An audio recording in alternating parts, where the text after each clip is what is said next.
Greetings, dear subscribers and casual listeners of my channel. For those who are here for the first time, or who may have forgotten, let me remind you, in this series I reveal details and facts that appear in the books but were never shown in the films, though they don't contradict them either. Previously, we've already explored how Dudley got rid of his pig's tail, where Aragog's countless offspring came from, why Kreacher obeyed Harry, and much more. Today you're in for new discoveries, the mystery of conductor Stan Shunpike, the fate of Buckbeak, how Hermione managed without the time turner, why wizards are not all powerful, and finally, the fatal role Peter Pettigrew played in the downfall of the Potters. Sit back, there's a lot of fascinating things ahead. Number 1. The Conductor's Secret. In the films, we only get a fleeting introduction to Stan Shunpike, the conductor of the night bus, but his story doesn't end there. In the books, it takes on a much darker shade. In Half-Blood Prince, we learn that Stan was arrested on suspicion of collaborating with the Death Eaters. Witnesses claimed he had boasted in a pub, speaking of the Dark Lord's supporters' secret plans. Nobody really believed he was guilty, but the Ministry wanted to show they were actively fighting the enemy and sent him to Azkaban. In Deathly Hallows, Stan escapes from prison with other inmates and appears among those attacking Harry during the Seven Potters mission. Harry notices his strangely blank face and realizes he is under the Imperious curse. That's why he disarms him instead of killing him. The end of Stan's story remains a mystery. Perhaps after Voldemort's fall he returned to normal life, or perhaps he remained broken forever. Number 2. The Fugitive's Fate. Buckbeak, the hippogriff rescued by Harry and Hermione from execution, disappears from the films after Prisoner of Azkaban, but in the books we follow his life further. After being saved, he stayed with Sirius at Grimmauld Place. Sirius himself cared for him, feeding him and hiding him from prying eyes. After Sirius's death, Buckbeak was passed on to Harry, who immediately entrusted him to Hagrid. To conceal that this was the same hippogriff once sentenced to death for attacking Malfoy, Hagrid gave him a new name, Witherwings. And during the decisive battle of Hogwarts, Buckbeak proved himself again. Together with the Thestrals, he attacked the giants protecting the castle and its students. His story is a vivid reminder that even secondary magical creatures play an important role in history. Number 3. Without the time turner.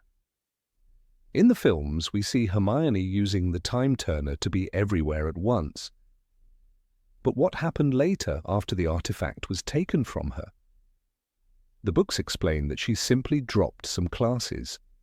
Hermione stopped attending divination, which she considered useless, and gave up Muggle studies where, being a Muggle-born, she was already more than proficient.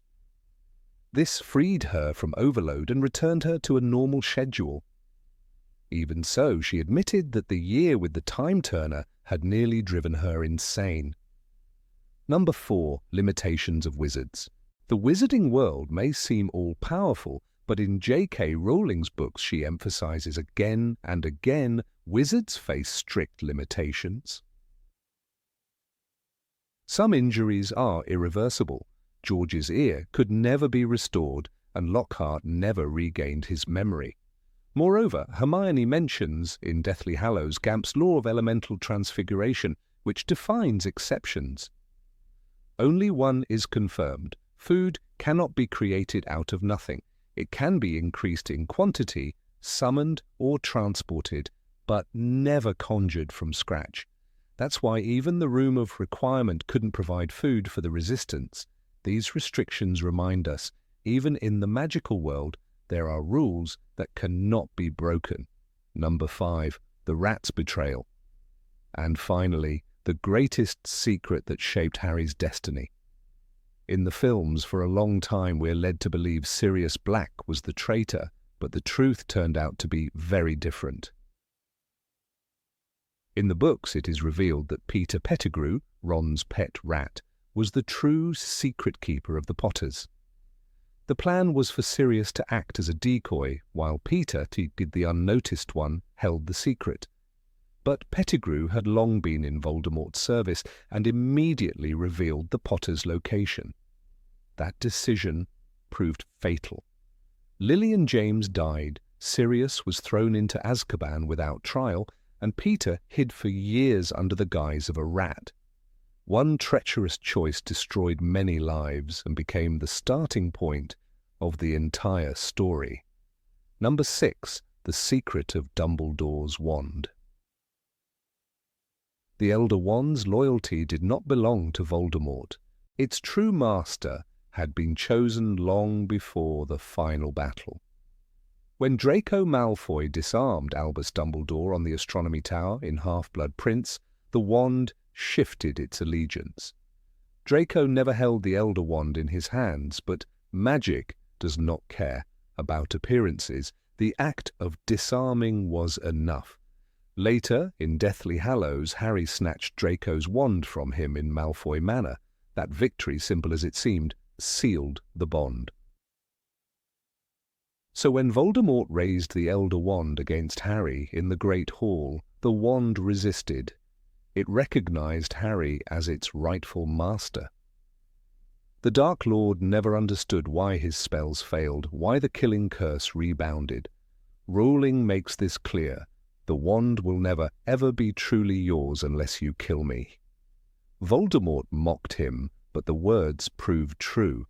The Elder Wand, bound by its own strange rules of loyalty, chose the boy who had earned it, not the tyrant who tried to steal it. Number 7. The Dursleys after Harry Potter. When Harry turned 17, the protection tied to his mother's blood vanished. The Dursleys could no longer hide behind the magic of Privet Drive. In the Deathly Hallows, the Order of the Phoenix arrived to take them away. Vernon blustered, Petunia looked pale, and Dudley hesitated. For the first time, the family had to face the reality that Voldemort's followers might come for them too. They left their home in fear, escorted into hiding like fugitives. One moment in the book changes how we see them. As Harry prepared to leave, Dudley shuffled forward and muttered, "I don't think you're a waste of space." The boy, who once tormented his cousin, could not find the words for gratitude, but this was his way of saying it. Harry was stunned. Petunia said nothing, but she paused at the door as if wanting to speak, then turned away. That silence was louder than any insult she had ever given. Rowling later revealed in her drafts that Harry and Dudley kept a fragile connection after the war. They never became close, but Dudley sometimes invited him to visit. The films erase this, leaving only bitterness. Yet the books remind us that even the Dursleys were changed by the war. Hatred and fear did not disappear, but a spark of recognition remained. For Harry it was not reconciliation, but it was enough. Number 8. The Fate of Dolores Umbridge. Dolores Umbridge in the films looks almost comic, wrapped in pink with kitten plates on the wall. But the books reveal a far darker legacy. During Voldemort's rise, she led the Muggle-born Registration Commission. Sitting behind her desk, she sent innocent witches and wizards to Azkaban simply for their blood. In Harry Potter and the Deathly Hallows, Harry sees her wearing a locket stolen from a Muggle-born family, a symbol of her greed and cruelty. After Voldemort's fall, the truth came out. Witnesses described how Umbridge forced terrified witches and wizards to prove their magical heritage, a task she knew was impossible. She signed countless decrees, each one destroying lives. Rowling later explained that Umbridge stood trial and was convicted. She had never carried the dark mark, but her actions served Voldemort's regime as effectively as any Death Eater's curse. This fate makes her one of the most chilling figures in the series. She was not driven by loyalty to Voldemort, but by ambition and prejudice. That is what made her so dangerous. Unlike Bellatrix, who thrived in chaos, Umbridge thrived in order, bending laws into weapons. The films let her slip away without justice, but the books assure us Dolores Jane Umbridge faced her reckoning at last. Number 9. Neville's silent burden. Neville. Longbottom is often remembered from the films as the awkward boy who found courage only in the final battle. But the books show a far heavier burden on his shoulders. His parents, Alice and Frank Longbottom, were famous aurors who defied Voldemort until the end. After his fall, they were tortured by Bellatrix Lestrange and her followers with the Cruciatus curse until their minds broke. They never recovered. They lived out their lives in the closed ward of St. Mungo's Hospital, their son forced to grow up without them.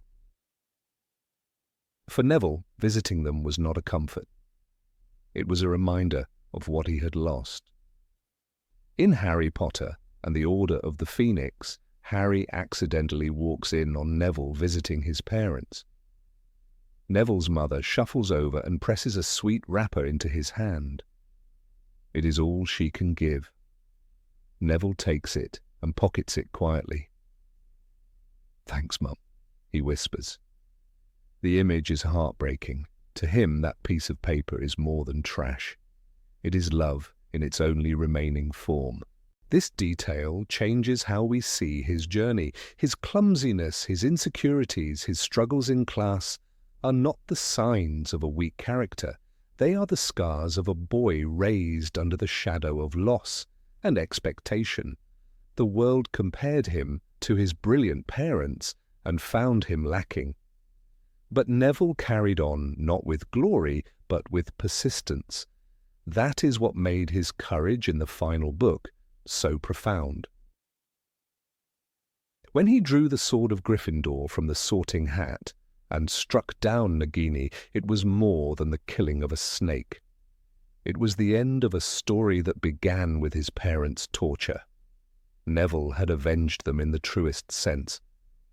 He destroyed one of Voldemort's last Horcruxes and gave Harry the chance to win. His act was not born out of destiny, it was born out of pain, loyalty, and a strength that had been growing inside him all along.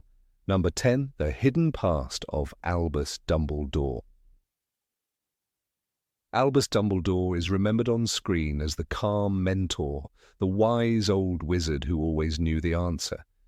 But the books pull away that mask and show something far more human. As a young man, Dumbledore was dazzled by Gellert Grindelwald.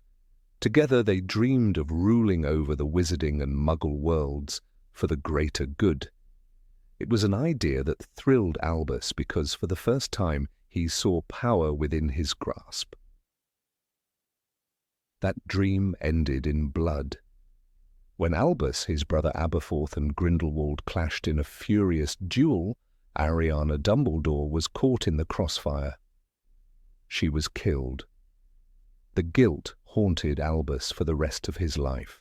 In Harry Potter and the Deathly Hallows, Aberforth spits the truth at Harry. "You don't know who you're dealing with. This was a man who gave his plans for world domination a fancy name, who sealed his pact with Grindelwald and who allowed our sister to die." Those words strip away the flawless image the films left behind. Dumbledore himself admits his shame when he speaks to Harry in the strange, misty version of King's Cross. He confesses that he was unworthy to be trusted with power and that his greatest fear was himself. Unlike the film version, the book's Dumbledore is painfully aware of his own weakness. He knows he once craved power and he knows it destroyed what he loved most. That knowledge shaped every choice he made later, including his willingness to die on the Astronomy Tower. This is what makes the Dumbledore of the books unforgettable. He was never perfect. He was brilliant, manipulative, and sometimes cruel in the name of a larger plan, but he was also broken by loss and driven by guilt. His flaws made him real, his regrets made him wise, and his humanity, hidden behind robes and riddles, is the very thing that gives weight to his greatness. Number 11, Narcissa Malfoy's decisive role. When Voldemort ordered Narcissa Malfoy to check if Harry Potter was alive, the battlefield held its breath. She bent down, leaned close, and whispered, "Is Draco alive? Is he in the castle?" Harry answered yes. That was all she needed. Then she stood and declared to the Dark Lord, "He is dead." With one lie, she turned the tide of the war. This moment in Harry Potter and the Deathly Hallows reveals a truth often hidden behind Narcissa's cold mask. She was never driven by ideology like Bellatrix Lestrange, nor blinded by ambition like her husband Lucius. Her loyalty was narrower, sharper, and stronger. It belonged to Draco alone. Everything she did, every risk she took was for her son. That single choice to lie to Voldemort was not an act of rebellion against the Dark Lord, it was an act of love. The films show this scene, but the depth is easy to miss. Without Narcissa's lie, Voldemort would have forced Harry to rise again in front of everyone. The final duel would never have been possible. Harry himself reflects on this later. Survival was not only his doing, but also the result of choices made by others, choices that Voldemort never understood. In ignoring the power of human bonds, he sealed his own fate. It is striking that a woman who despised Muggle-borns and kept her distance from those she deemed beneath her was the one who opened the door for Harry's victory. Her hatred remained, but it was outmatched by something stronger. Family love. In the end, Narcissa Malfoy, with one whispered question and one dangerous lie, did more to bring down Voldemort than many of his fiercest enemies. Number 12. The unknown side of Aunt Petunia. Aunt Petunia Dursley always seemed to hate magic. In the films, she is shown only as a cold and bitter woman who treats Harry with disdain. But the books reveal hints of something deeper. Petunia was not simply angry at the wizarding world, she was jealous of her sister Lily. That jealousy shaped her entire life. In Harry Potter and the Philosopher's Stone, when Hagrid tells Harry that he is a wizard, Petunia explodes. My perfect sister being who she was, she got a letter just like that and disappeared off to that school and came home every vacation with her pockets full of frog spawn, turning teacups into rats. Her words are not just anger, they are pain. Rowling later explained that Petunia once wrote a letter to Albus Dumbledore asking if she could come to Hogwarts like her sister. She was denied, but Dumbledore answered her with kindness. That detail never reached the films, but it changes how we see her. Petunia did not despise magic because she thought it was ugly. She despised it because she could not have it. She lived in the shadow of a gift she desperately wanted but could never touch. There is also Aunt Marge, Petunia's other sister, who appears in Harry Potter and the Prisoner of Azkaban. Marge, with her bulldogs and cruel remarks, is another sign that the Dursley family was more complicated than shown in the films.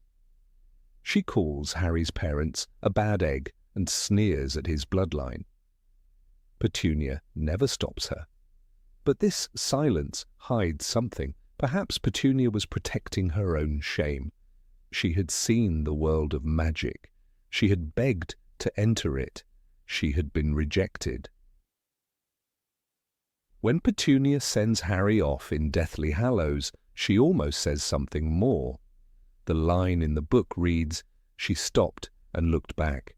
For a moment, Harry had the strangest feeling that she wanted to say something to him. She gave him an odd, tremulous look and then bustled out after her husband and son. It is a haunting scene. Petunia was not simply cruel. She carried the wound of envy, the memory of a sister she lost, and the unanswered letter to Dumbledore. This detail, cut from the films, reminds us that her hatred was only the mask of a broken heart. Number 13. Kreacher's Hidden Memories. Kreacher is one of the most overlooked figures in the cinematic adaptation of Harry Potter, a character who on screen is reduced to a brief comic presence, yet in the pages of the books carries an immense weight of tragedy and loyalty. His story is not one of slapstick or background humor, but of centuries of servitude bound by magic, of the sorrow of witnessing the fall of a house once proud, and of holding in silence the memory of a sacrifice that changed the course of the war against Voldemort. In the novels, Rowling paints Kreacher with colors that are darker, more complex, and ultimately far more moving than anything shown in the films. To understand him is to step into the crumbling corridors of the Black family home at Grimmauld Place and listen to the whispers of generations past, voices Kreacher guarded long after they were gone. Kreacher's devotion to the Black family is not a caricature, but a chain that bound him to their will. He lived through the reign of Walburga Black, the mother of Sirius and Regulus, a woman who embodied pureblood pride and disdain for those she considered unworthy. When readers encounter Kreacher, his mutterings of blood traitors and filthy half-breeds seem bitter, even hateful. But those words were echoes of his mistress engraved into his very being.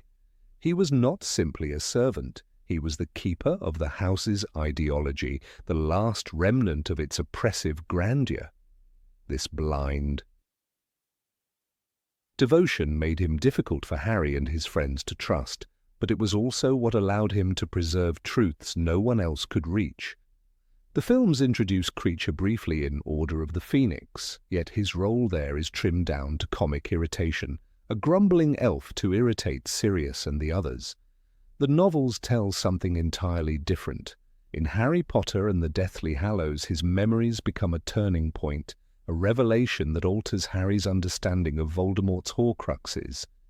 Through Kreacher's sorrowful recollection, the shadow of Regulus Arcturus Black finally emerges, not as Sirius's forgotten younger brother, but as a young man who dared to stand against the Dark Lord. Regulus's story, told through the trembling voice of his family's elf, transforms Kreacher from nuisance into witness, from annoyance into the guardian of a secret too important to ignore. The depth of this secret lies in Regulus's awakening. A proud member of Slytherin, raised in the ideology of pure-blood superiority, Regulus nonetheless saw what others refused to acknowledge. He realized Voldemort's hunger for power had crossed into madness. The discovery came with the dark knowledge of Horcruxes. When Voldemort commanded Kreacher to accompany him to the cave by the sea, forcing the elf to test the potion guarding the locket of Salazar Slytherin, Regulus understood what it meant. Kreacher was ordered to drink the potion, his body twisting in agony, his mind clouded by terror as Voldemort watched with cold disinterest. He was left to die, but the elf's magic allowed him to obey the order to return home. Kreacher lived but scarred, carrying the memory of Regulus's horror. That moment shaped the younger Black. Regulus, unlike his brother Sirius, who fled rebellion into the arms of Gryffindor, tried to act from within the shadows of his own house. He ordered Kreacher back to the cave, instructed him to switch the real locket with a false one, and prepared himself for death. The elf, bound by obedience and love, could do nothing but obey. Regulus drank the potion himself, suffering its hallucinatory tortures, and in the chaos was dragged beneath the water by the Inferi. His body was lost, but the false locket remained, inscribed with the haunting words, "I face death in the hope that when you meet your match, you will be mortal once more. R.A.B." Kreacher bore this memory in silence for years. His mutterings in Grimmauld Place were not the babblings of a senile servant, but the grief of one who carried the truth alone. In Deathly Hallows, when Harry compels him to speak, Kreacher's account is heartbreaking. He speaks of Regulus calling him good Kreacher, and of the final moment when his master gave him a task he could never complete. Rowling writes, "And he ordered Kreacher to take the locket and go home, and Kreacher had to obey. Kreacher could not destroy it. Kreacher tried and tried. Kreacher needed his master Regulus. Kreacher needed help. But no one would help." In those lines, the bitterness of years is revealed, the despair of being powerless to honour the sacrifice of the only master who treated him with kindness. Harry's relationship with Kreacher undergoes a transformation once he listens to this story. At first, like Sirius before him, he sees only the snarling elf, a reminder of a house steeped in cruelty. But compassion becomes the turning point. By offering kindness, by acknowledging Kreacher's pain, Harry does what no Black had done before. He treats the elf with respect. When he gives Kreacher the locket of Regulus to keep, something extraordinary happens. Kreacher's bitterness begins to fade, and his loyalty shifts. No longer the resentful servant, he becomes a devoted ally. In the Battle of Hogwarts, he leads the house elves into the fight, crying out, "Fight, fight! For my master, defender of house elves, fight the Dark Lord! In the name of brave Regulus, fight!" His redemption is complete, a reflection of how even the most broken of characters can rise when given dignity. Number 14, the sacrifice of Tonks and Lupin. Of all the storylines that the Harry Potter films chose to abbreviate, none feels more quietly tragic than the fate of Nymphadora Tonks and Remus Lupin. Their relationship, already fragile in the shadow of a war, was shaped by prejudice, fear, and unyielding devotion. In the movies, their deaths are nothing more than a passing glance, two still bodies in the Great Hall, unnamed and unremarked. In the books, however, J.K. Rowling crafts a much deeper tragedy, one that speaks of sacrifice, love, and a fragile hope carried on by the child they left behind. It is in these pages and not on the screen that readers discover the full weight of what was lost when Lupin and Tonks fell at the Battle of Hogwarts. Remus Lupin was never the hero who believed himself worthy of happiness. From his first appearance in Prisoner of Azkaban, he carried the quiet melancholy of someone who has spent a lifetime punished for something he never chose. His lycanthropy, the curse of Fenrir Greyback, was not just a monthly transformation, but a social stigma. "You don't know how people like me are shunned," Lupin once admitted. It was a curse that kept him on the margins of wizarding society, unfit, he believed, for marriage, for family, for anything resembling a normal life. When Tonks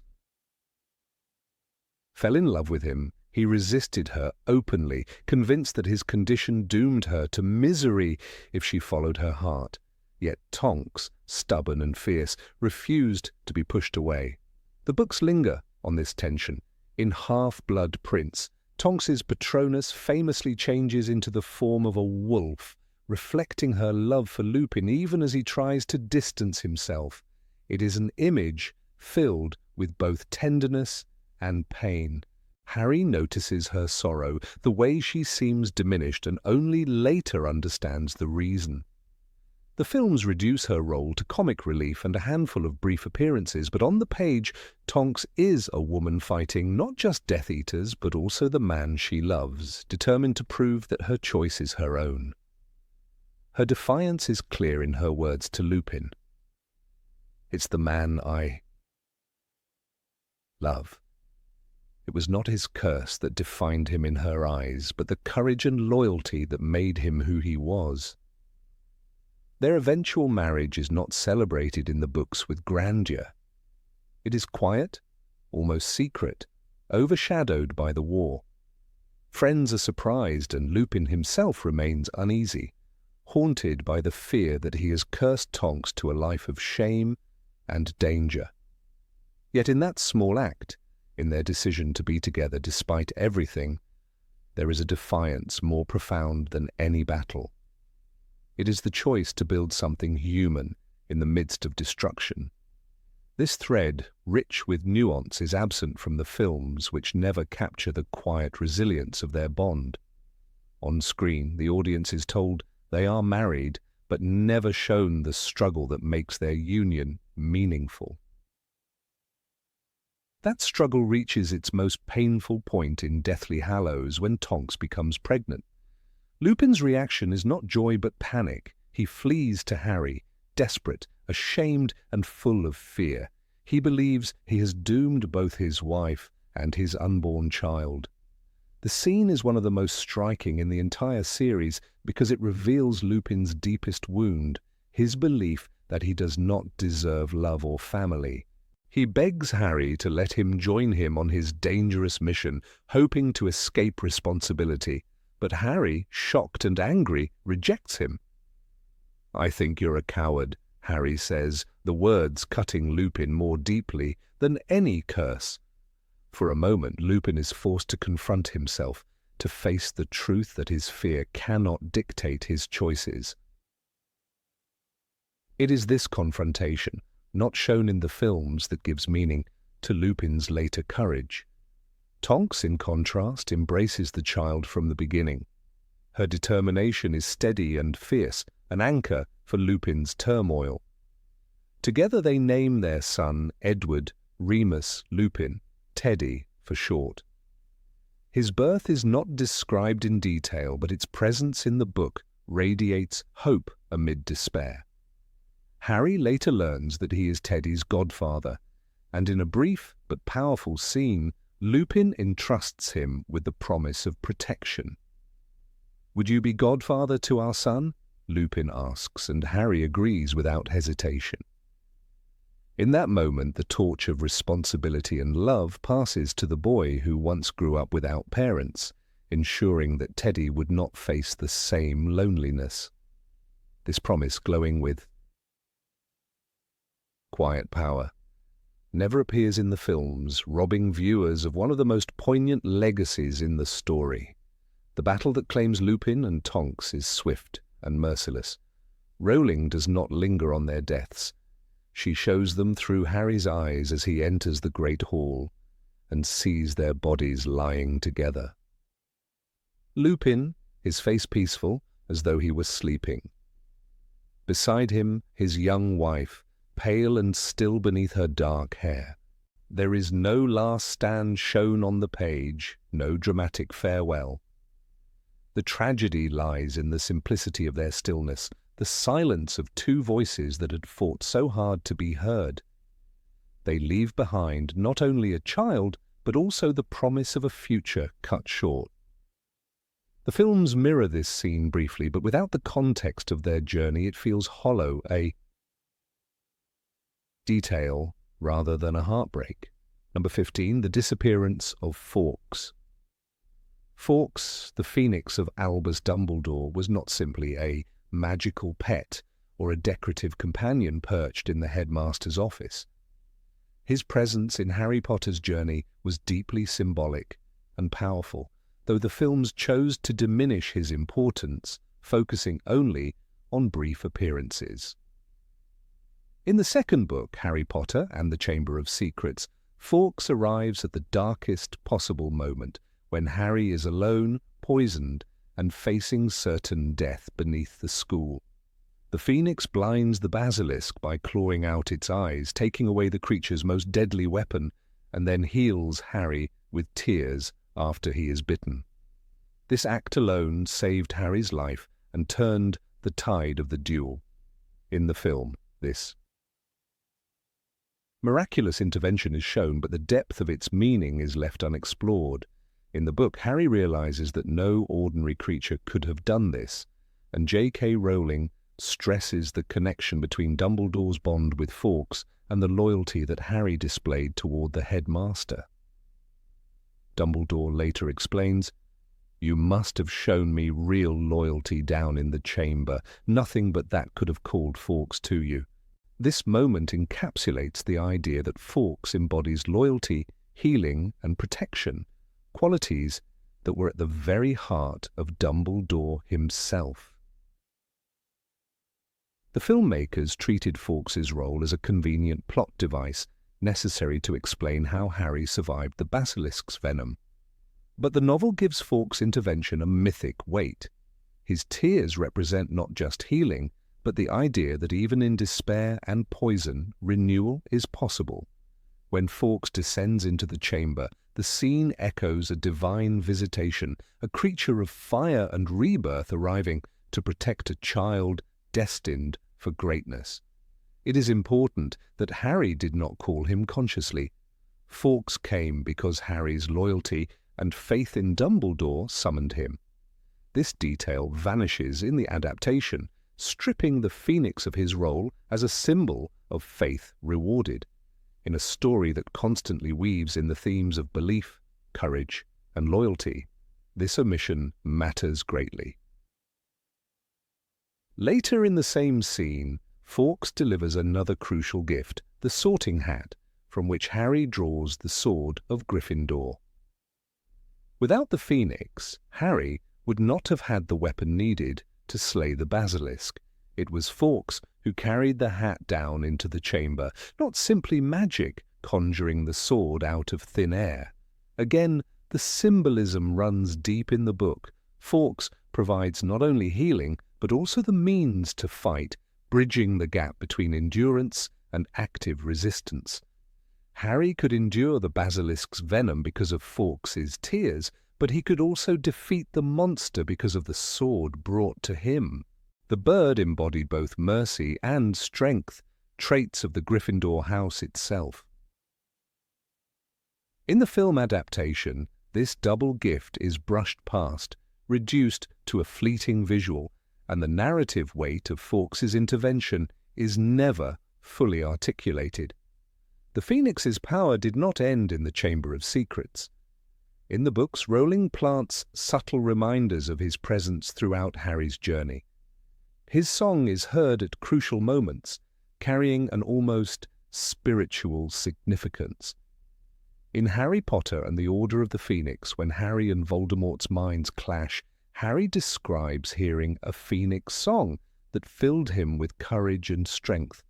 The Phoenix's magic was not simply physical, but emotional, reminding readers that hope and resilience are intangible yet vital weapons against despair. The films exclude this motif, robbing the story of its poetic dimension. Without Fawkes's song, we lose an entire thread of symbolic continuity that ties Harry's courage back to Dumbledore and his world of protection. The disappearance of Fawkes after Dumbledore's death is one of the most haunting and beautiful details in the entire series. In Harry Potter and the Half-Blood Prince, Rowling writes of the funeral, and Harry thought that he heard a phoenix song of lament high above him as the great white tomb was sealed with a finality. That lament was the voice of grief itself, a bird whose existence was tied so closely to the headmaster that his death broke the bond. Fawkes did not simply vanish, he mourned, and then he left forever. The Phoenix could not survive in Hogwarts without the master to whom he had given his loyalty. His absence in the final book is not a mistake or a forgotten character. It is a deliberate symbol that an era has ended. The magic that held Fawkes to the world of Harry Potter was gone, and so was the protection he offered. This detail elevates Dumbledore's death into myth, a loss so profound that even creatures of rebirth are silenced by it. In the films, this moment is entirely absent.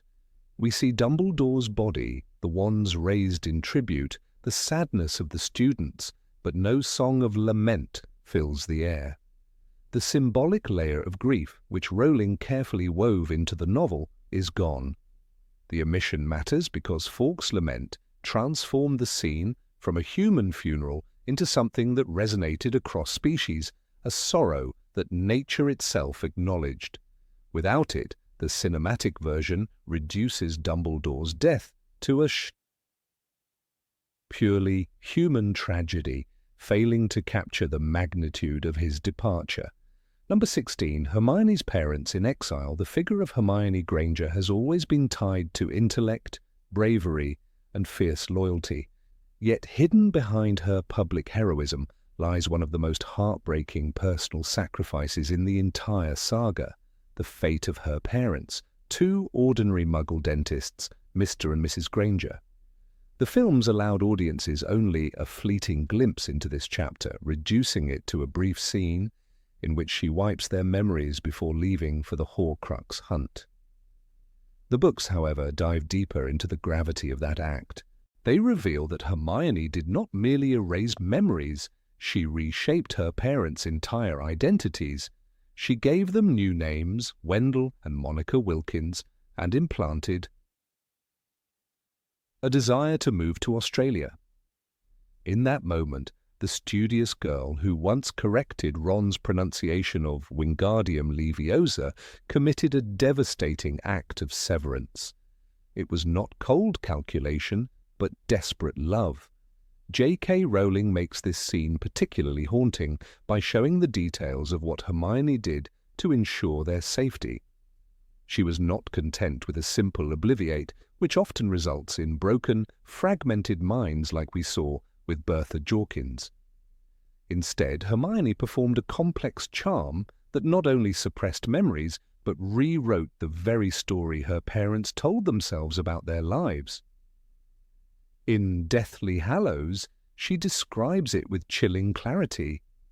I've also modified my parents' memories so that they're convinced they're really called Wendell and Monica Wilkins, and that their life's ambition is to move to Australia, which they now have.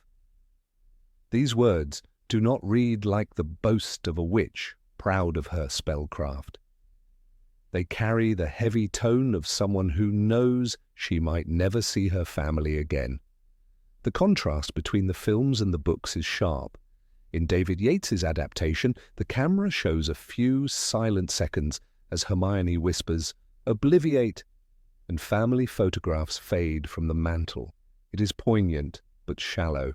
What we do not see is the depth of the sacrifice, the act of planting an entirely false dream into her parents' minds, so that they would willingly walk away from their careers, their friends, and even the daughter they believed they never had. That absence in the films flattened the emotional resonance. To the casual viewer, it may appear Hermione simply hid them for a while. To the attentive reader, it is clear she robbed herself of her greatest anchor, and they, unknowingly, of their only child. The post-war aftermath adds yet another layer of poignancy. Rowling later explained that after Voldemort's defeat, Hermione travelled to Australia to track her parents down and reverse the memory enchantments. This was not an instantaneous spell like lifting a curtain. The complexity of what she had done required painstaking work. Trust had to be rebuilt, and identities had to be pieced back together. Imagine the Grangers sitting across from their daughter, who was now a stranger, listening to her tell them that the life they remembered was false, that they were not Wendell and Monica Wilkins, but rather Mr. and Mrs. Granger, parents of the most brilliant witch of her generation. That psychological burden is staggering. The tragedy is that this storyline, with its raw humanity, never reached the film audience. In the cinematic version, the war ends, Voldemort is gone, and the heroes step back into the world with implied wholeness. The novels give no such easy resolution. Hermione's victory was not simply defeating dark magic alongside Harry and Ron, it was also kneeling before her own parents and asking for forgiveness for erasing their love for her. Rowling's refusal to gloss over the difficulty shows her understanding that war leaves scars not just on the battlefield, but within families. The names she chose, Wendell and Monica Wilkins, are themselves laden with symbolism. A surname so ordinary, so unremarkable, is the antithesis of Granger, which carried weight in the wizarding world by the end of the saga. In forcing this mundane disguise on her parents, Hermione effectively buried them. She consigned them to obscurity far from the magical storm gathering in Britain. The invented dream of Australia is equally significant, a continent that to many in Britain represents distance, safety, and a fresh start. Hermione did not just send them away geographically, she exiled them to anonymity. Readers cannot help but feel the echo of another character's tragedy. Neville Longbottom's parents, whose memories were destroyed by the Cruciatus curse. Yet there is a difference. Neville's parents were victims of an enemy's cruelty, while Hermione's parents were victims of their daughter's protection. In both cases, love is entangled with loss of memory, but Hermione's act is even more morally complex. She chose to impose forgetfulness in order to shield, whereas Bellatrix Lestrange inflicted it to destroy. The symmetry is haunting. In Deathly Hallows, when Ron reacts with shock to Hermione's confession, her answer is calm yet laden with unspoken grief. "It's the only way. If I'm found out, if Voldemort discovers me, my parents will be first in line." It is a reminder of how young she still was. Barely 17, she was forced to carry the burden of erasing herself from her parents' lives while still maintaining the intellectual focus to hunt Horcruxes. The reader is reminded again and again that the war demanded choices with no good answers. Hermione's decision stands as one of the most painful examples. The restoration of her parents after the war represents not a clean resolution, but a slow reconstruction. Rowling explained in interviews that Hermione succeeded in bringing them back, yet the act left an unspoken residue. Memory charms, once applied and removed, do not always vanish without a trace. The psychological shock of learning that one's life for months had been a lie would have created fractures. Trust between parents and daughter, though eventually rebuilt, would never be exactly as it was before. That quiet tragedy lingers beneath Hermione's otherwise triumphant story. The importance of this arc lies not only in the emotional weight, but also in what it reveals about Hermione's character. She is often portrayed as the rational one, the rule follower, the girl who insisted homework could be done. Yet this act shows the depth of her courage. It is one thing to fight Death Eaters in battle. It is another to take away the freedom of the people you love most, believing that doing so is the only path to save them. Readers saw that Hermione's loyalty is not sentimental, but steel-forged. She was willing to let her parents forget her in order to keep them alive. That form of love is painful and rare. The films, by erasing this depth, robbed the audience of one of Hermione's defining acts of sacrifice. A few seconds of fading photographs cannot convey the torment of constructing a false identity for loved ones. The scene could have been one of the most emotionally powerful in the series, showing the cost of war on the personal level. Instead, it became a footnote. This simplification reflects the broader tension between the books and their adaptations. Films often prioritize spectacle and brevity, while the novels dwell on nuance and consequence. Consider, too, the parallel with Harry's own parents. James and Lily were ripped away from him when he was a baby, leaving him with no memory of them. Hermione, in contrast, voluntarily cut herself out of her parents' memories. Where Harry longed for memories he never had, Hermione gave up memories that were once cherished. Their arcs intersect at the theme of family erased by war, whether through murder or magic. It binds their friendship together on a level deeper than the classroom or battlefield. This theme of memory and identity reverberates through the series as a whole. From Gilderoy Lockhart's broken mind after a backfired obliviate to Dumbledore's pensive filled with swirling recollections, Rowling constantly returns to the fragility of memory. Hermione's act with her parents stands as the most deliberate and ethically complex example. It is not accidental magic or an enemy's curse. It is a conscious rewriting of love chosen by a girl whose world was collapsing. It asks the reader, how far would you go to protect your family, and what cost would you be willing to pay? One can imagine the moment in Australia when Hermione finally restored them, the warmth of recognition in her parents' eyes after the spell was lifted, the confusion of realizing they had lived a life that was not theirs, the ache of discovering their daughter had endured war without them. These moments, though not narrated in detail by Rowling, are suggested by her comments and by the logic of the story. They are as important as any duel or battle. They show that even after the fall of Voldemort, healing was not instantaneous.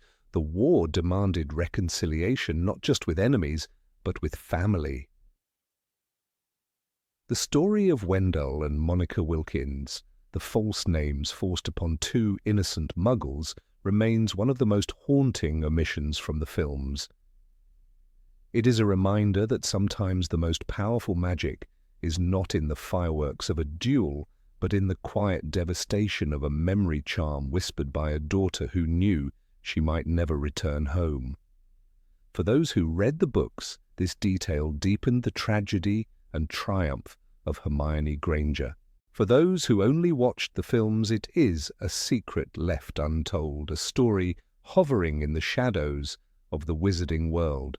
Number 17, The Forgotten Professor Binns. Of all the peculiarities hidden in J.K. Rowling's magical universe, few are as strange and as overlooked in the films as the story of Professor Cuthbert Binns, the only ghost ever to teach at Hogwarts. His very existence is both comic and unsettling, a reminder that even death cannot rescue some from the monotony of their routines. In the novels, his presence is constant in the background, a droning figure who makes the subject of history of magic unbearably tedious for most students. Yet when the matter of the Chamber of Secrets arises, it is he, not Professor McGonagall, who reluctantly provides the critical exposition. That moment alone marks him as a figure of importance, for it is the very dullest man in the school who inadvertently confirms the presence of one of Hogwarts' darkest legends. Professor Binns's transformation from human teacher to ghost is described with an absurd, almost gothic comedy. Rowling writes that one day he had fallen asleep in front of the staff room fire and the next morning got up to give his next lesson, leaving his body behind. This detail has no parallel in the films. Instead of witnessing the haunting absurdity of a man so committed to teaching that he ignores his own death, cinema audiences are given a trimmed version of Hogwarts that leaves out the humour and the eerie strangeness. In removing him, the films erase an important reminder that magic is not only about wonder, but also about irony, boredom, and the relentless grip of habit. It is important to recognize how Rowling uses Binns as a narrative device. Harry Potter, Hermione Granger, and Ron Weasley seek him out in Harry Potter and the Chamber of Secrets, when rumors about the monster beneath the school spread with increasing urgency. The three Gryffindors are desperate for clarity, and it is the ghostly professor who explains the tale of Salazar Slytherin, the legend of the hidden chamber, and the monster within. The novel captures this moment with a mixture of reluctance and inevitability. Binns dismisses it all as utter nonsense and myths of the very worst sort. But despite himself, he reveals to the students the core of the story that shapes the rest of the book. His words provide not only history, but also the suspense of myth coming alive. When the films decided to give this task to Professor McGonagall, they simplified the atmosphere. McGonagall's stern and precise explanation lacks the comic despair of hearing a ghost who drones endlessly about goblin wars, suddenly utter the name of Slytherin. In the book, Rowling sets the scene with irony. The students, who normally use Binns' classes as an opportunity to fall asleep, suddenly lean forward with rapt attention when the story turns to the possibility of a monster roaming their corridors. The transformation of mood in that moment is crucial. The boring ghost becomes, just for once, the keeper of the key to a great mystery. This omission is more than cosmetic. By leaving Binns out, the films cut away at the texture of Hogwarts itself. Rowling's castle is not just populated by professors with powerful presences like Snape or Dumbledore, it is also haunted, literally, by figures who embody the strangeness of the magical world. Nearly Headless Nick, the Bloody Baron, and the Grey Lady all add their spectral atmosphere, but Binns is different. He is not terrifying or even melancholy. He is the embodiment of bureaucratic tedium carried beyond the grave. In his endless lectures, he represents the eternal dullness that exists alongside the dazzling wonders of spells and potions. Hogwarts, after all, is not merely a place of excitement, but also of monotony, homework, and fatigue. Rowling uses Binns to illustrate how magic and death intersect in bizarre ways. The very manner of his death, so ordinary, so absurd, contrasts with the epic tragedies surrounding other ghosts. The Grey Lady's backstory is filled with betrayal and murder. The Bloody Baron's tale is steeped in blood and regret. Binns, by contrast, simply failed to notice that his life had ended. His ghost story is the antithesis of drama, and in that irony lies the humour of Rowling's world. That humour, however, never found its way to the screen. Without Binns, viewers never encounter the strange reminder that even in a magical castle, the greatest horror might be the endless monotony of a lecture. To appreciate his role fully, one must look at the passage in The Chamber of Secrets where Hermione presses him for information about the chamber. At first, Binns scoffs. The whole thing is simply a myth that has been exaggerated over the centuries. Yet he cannot resist laying out the bones of the legend, telling of the founders of Hogwarts, their quarrels, and the suspicion that Slytherin built a hidden chamber. Though he insists it is nonsense, the details spill out. It is in this reluctant storytelling that Rowling's mastery appears. The ghost who dismisses myths is himself the vessel by which myth is handed down, unwillingly ensuring that the truth he disbelieves is planted firmly in the minds of his listeners. The atmosphere of this scene is lost when McGonagall takes the place of Binns in the films. Her authority and gravitas are real, but the irony disappears. In the book, the story is filtered through disdain and skepticism. In the film, it is simply delivered as fact. This shift not only changes the tone, but also alters the experience of Harry and his friends. In the novel, they walk away with information tinged with uncertainty. Did Binns dismiss the chamber because it truly is a myth, or because he is too dull and rigid to believe in anything beyond dates and facts? That tension adds suspense. In the film, McGonagall's authority leaves no such ambiguity. There is also a thematic point at stake. Professor Binns, as a ghost, represents the persistence of the past in the present. History, in Rowling's vision, is not merely something studied, it is something that lingers, haunting the living, shaping their fears and choices. The ghost teacher, telling the legend of Slytherin while denying its truth, becomes a symbol of how the past resists acknowledgement yet refuses to vanish. McGonagall's explanation, while efficient, misses that symbolic resonance. With her, the past is a record. With Binns, the past is a ghost, present and oppressive, even when ignored. Readers who encountered Binns often remember the description of his classroom: icy, colourless, filled with students, nodding off as his high, monotonous voice droned on. It was a dull subject, and Professor Binns, who read in a flat drone from notes that must have been written while he was still alive, made it worse. Rowling writes, "This image lingers precisely because it captures the strange contradiction of magic, that even in a school of wonder there is still boredom. The absence of this detail in the films flattens the landscape of Hogwarts. The cinematic castle is always dramatic, always filled with significance, but never with the trivial absurdities that make it feel real. Moreover, Binns is a figure who sharpens our perception of Harry, Hermione, and Ron as students. Their determination to endure his class, to seek out his knowledge when they might easily have dismissed him, illustrates their persistence and curiosity. Hermione's insistence on questioning him highlights her belief in books, teachers, and authority, even when those authorities reject the very idea she suspects is true. Harry and Ron, less academically inclined, nevertheless follow her lead, and it is in this alliance of curiosity that their journey into the chamber begins.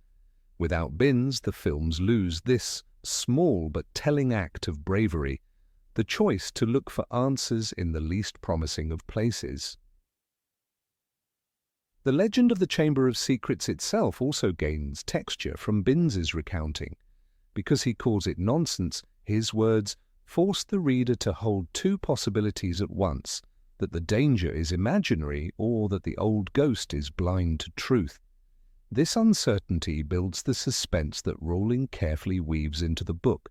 By contrast, the film presents the chamber as an established fact from the moment McGonagall speaks, reducing the element of mystery. Thus the change does not only erase a character, it reshapes the narrative tension of the story.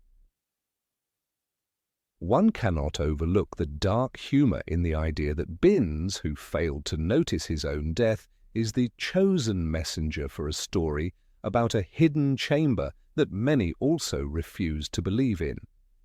His presence is ironic, foreshadowing. Denial of truth does not make it disappear.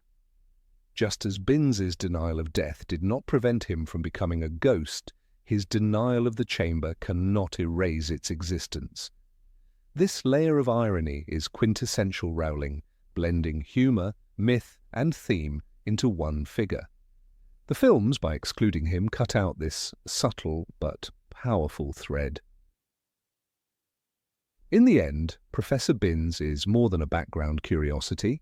He is a reminder of how the magical world is filled not only with grandeur and terror, but also with absurdity and banality. His omission from the films leaves a gap, one that fans of the books often feel when revisiting the cinematic versions. Without him, the legend of the chamber is explained but not haunted. Without him, Hogwarts remains a school of drama but loses some of its strange, comic eeriness. And without him, the irony of history being told by a ghost who does not believe in stories vanishes, leaving behind only facts where once there was myth. Number 18, Voldemort's fragmented soul. Of all the mysteries that swirl around the dark figure of Lord Voldemort, none is more disturbing than the truth about the source of his endurance. The films present him as an almost elemental force of evil, a wizard whose very presence commands fear, but they leave much unsaid about the true price he paid for that power. The novels, in contrast, open a door into the forbidden magic that sustained him.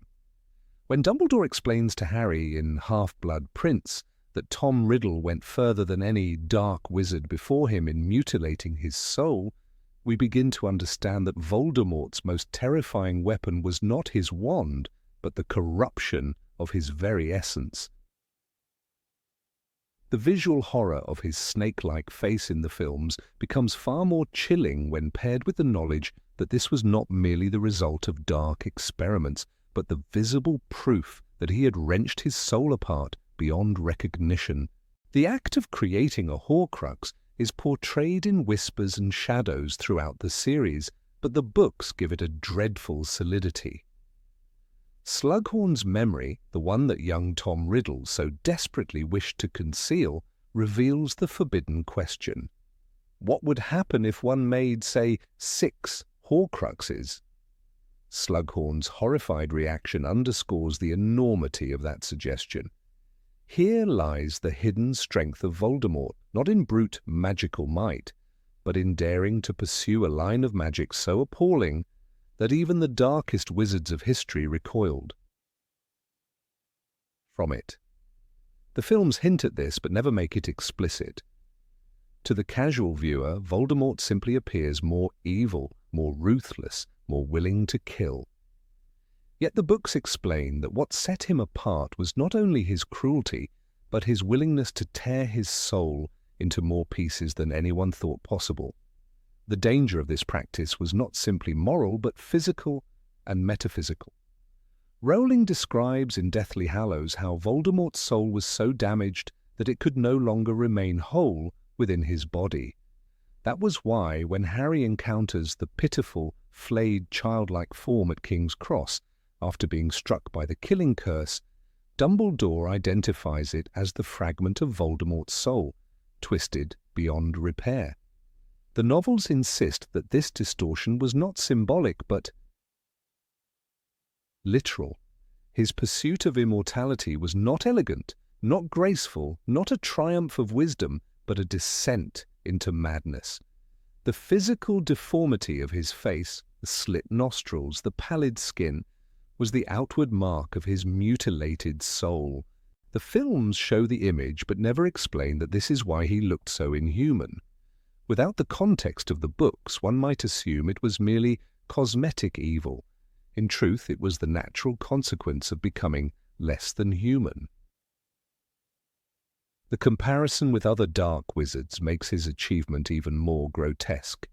Herpo the Foul, an ancient Greek sorcerer mentioned in the Tales of Beedle the Bard and other sources, is believed to have created the very first Horcrux. He managed one, and that was enough to establish his infamy for centuries. To take the soul and slice it again and again was not considered possible. As Slughorn tells Tom, it would be the supreme act of evil. Even wizards who trafficked in the darkest of arts balked more than one division. Voldemort's genius and his curse was that he dared to make 6. He shattered the taboo in the most violent way imaginable. That is why he was not only feared but unnatural, a figure who broke the unwritten laws of magic itself. His strength lay not simply in cruelty but in innovation, a perverse brilliance that corrupted everything it touched. Harry's journey to destroy these Horcruxes reveals just how resilient they made Voldemort. The diary destroyed in the Chamber of Secrets, the locket pried from Dolores Umbridge, the cup hidden in Bellatrix Lestrange's vault, the diadem in the Room of Requirement, Nagini the Serpent, and Harry himself. Each represented not only a physical challenge, but a metaphysical tether that kept Voldemort bound to the living world. The films show the frantic destruction of objects, but fail to emphasize the enormity of the task. Each Horcrux was proof of Voldemort's refusal to die, each one an anchor for his broken soul. By the time Harry faces him in the Forbidden Forest, we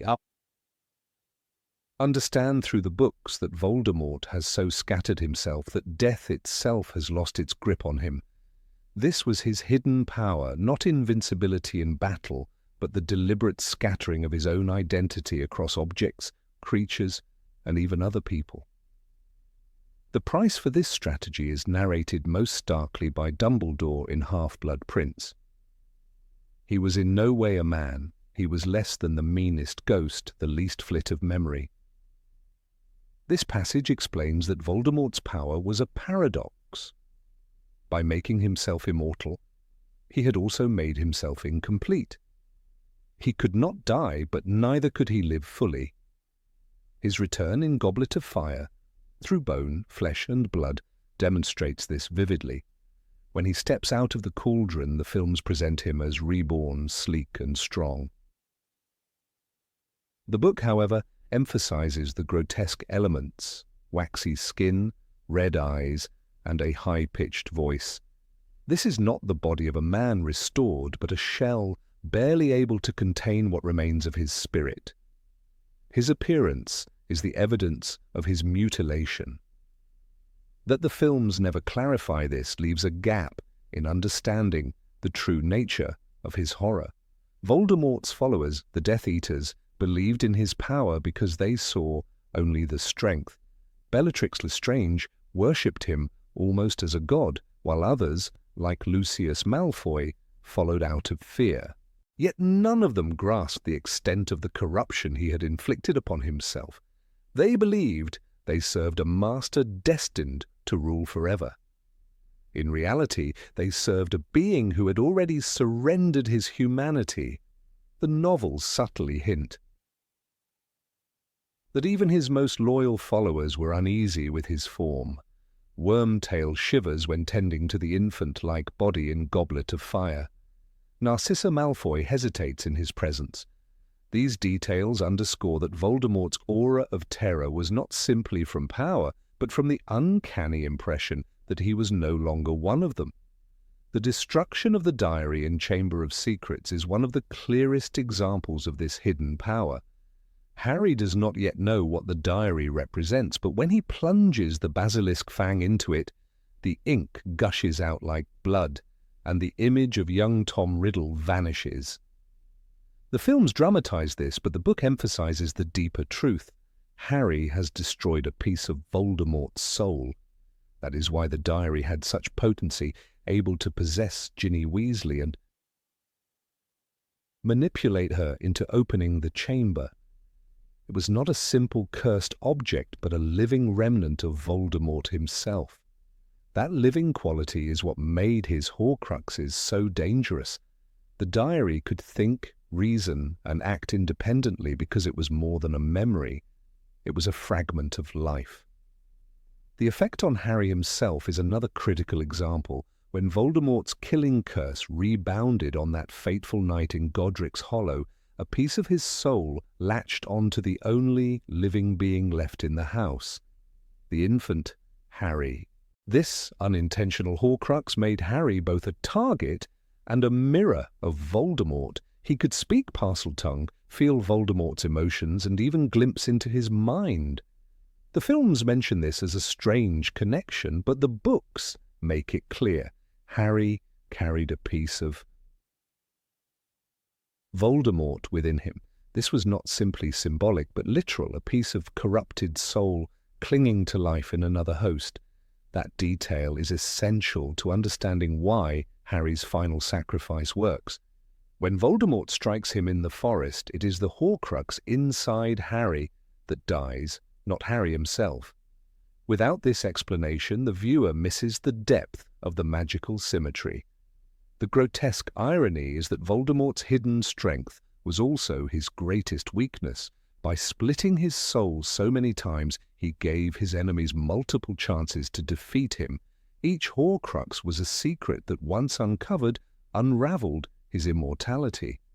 The films show the destruction in dramatic battles, but the books reveal the careful hunt, the unraveling of a puzzle that Voldemort believed unsolvable. Dumbledore's wisdom lay in realizing that Voldemort's genius was also his flaw.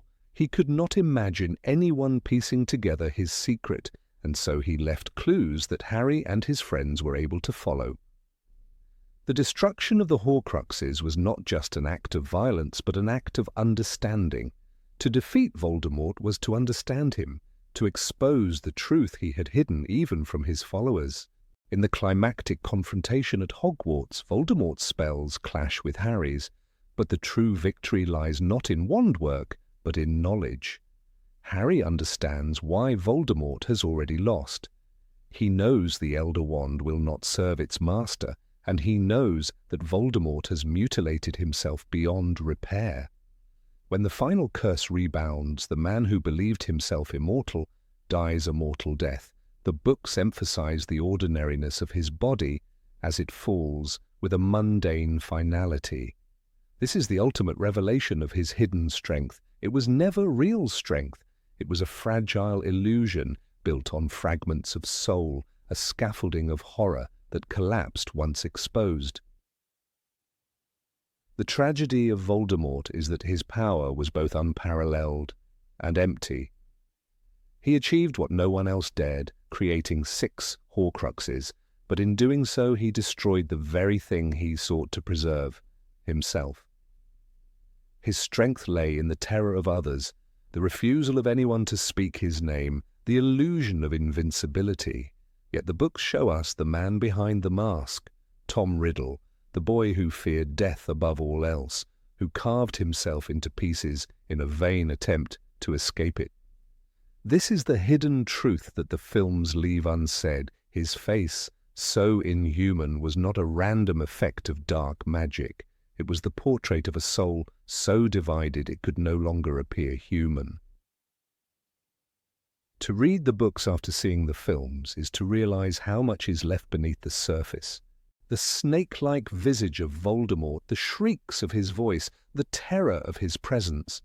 All these are given meaning by the knowledge that he is the only wizard in history to mutilate himself so thoroughly. The novels insist on this detail again and again, weaving it into the structure of the story. Each Horcrux destroyed is a piece of him gone, each act of defiance by Harry and his friends a step toward wholeness. The films show the battles, but the books reveal the philosophy. Immortality achieved by sacrificing humanity is no victory at all. That is Voldemort's secret strength and his ultimate doom. In the end, the hidden force of Voldemort is not the spells he cast, but the corruption of his soul. This is why his story is not merely about good versus evil, but about the cost of fearing death so deeply that one ceases to live. The films hint at this, but the books insist upon it. The true horror is not that Voldemort killed, but that he unmade himself. His power, so frightening to those who lived in his shadow, was only ever the reflection of a broken soul clawing at eternity. And when that soul was finally stripped bare, the great Dark Lord was revealed for what he had always been, a man who lost everything by refusing to be human. Number 19, the overlooked role of Arthur Weasley. Arthur Weasley is often remembered by film audiences as a gentle, quirky wizard whose greatest passion lay in tinkering with Muggle inventions. His fascination with rubber ducks, plugs, and batteries became one of his most memorable traits in the movies. Yet, this characterization, while charming, tells only a fragment of the story. The books present Arthur as a far more layered figure, one whose role within the wizarding world went far beyond collecting enchanting gadgets. His true significance lies in his dual existence, a loyal family man, a bureaucrat stationed within the very heart of the Ministry of Magic, and, crucially, a bridge between Dumbledore's resistance and the structures of wizarding authority. To reduce him to comic relief was to strip the narrative of one of its subtle sources of tension and hope.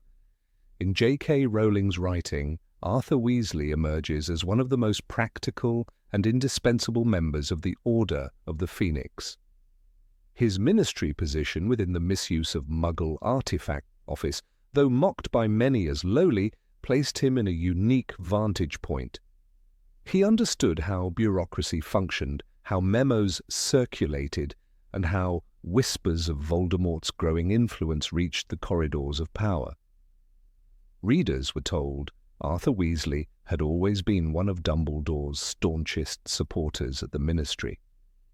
This seemingly simple loyalty meant that while Cornelius Fudge and later Rufus Scrimgeour dismissed or resisted the order, Arthur quietly kept a channel open. His outwardly harmless demeanor concealed a subtle resilience. Where others might have faltered, he carried on, making sure Dumbledore's people had knowledge of the Ministry's movements.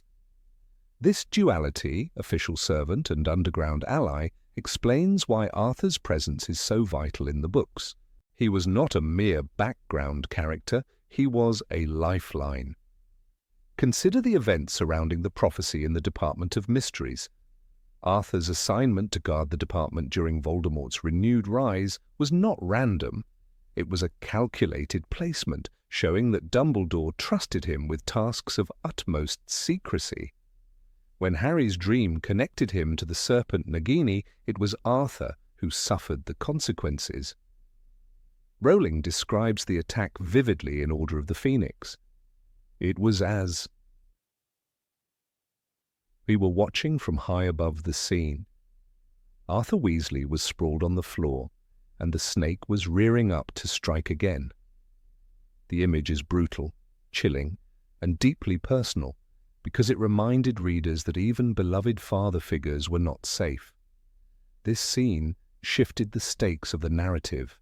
Before Arthur's attack, much of Voldemort's terror remained abstract, lurking in the shadows or confined to skirmishes at the margins of the wizarding world.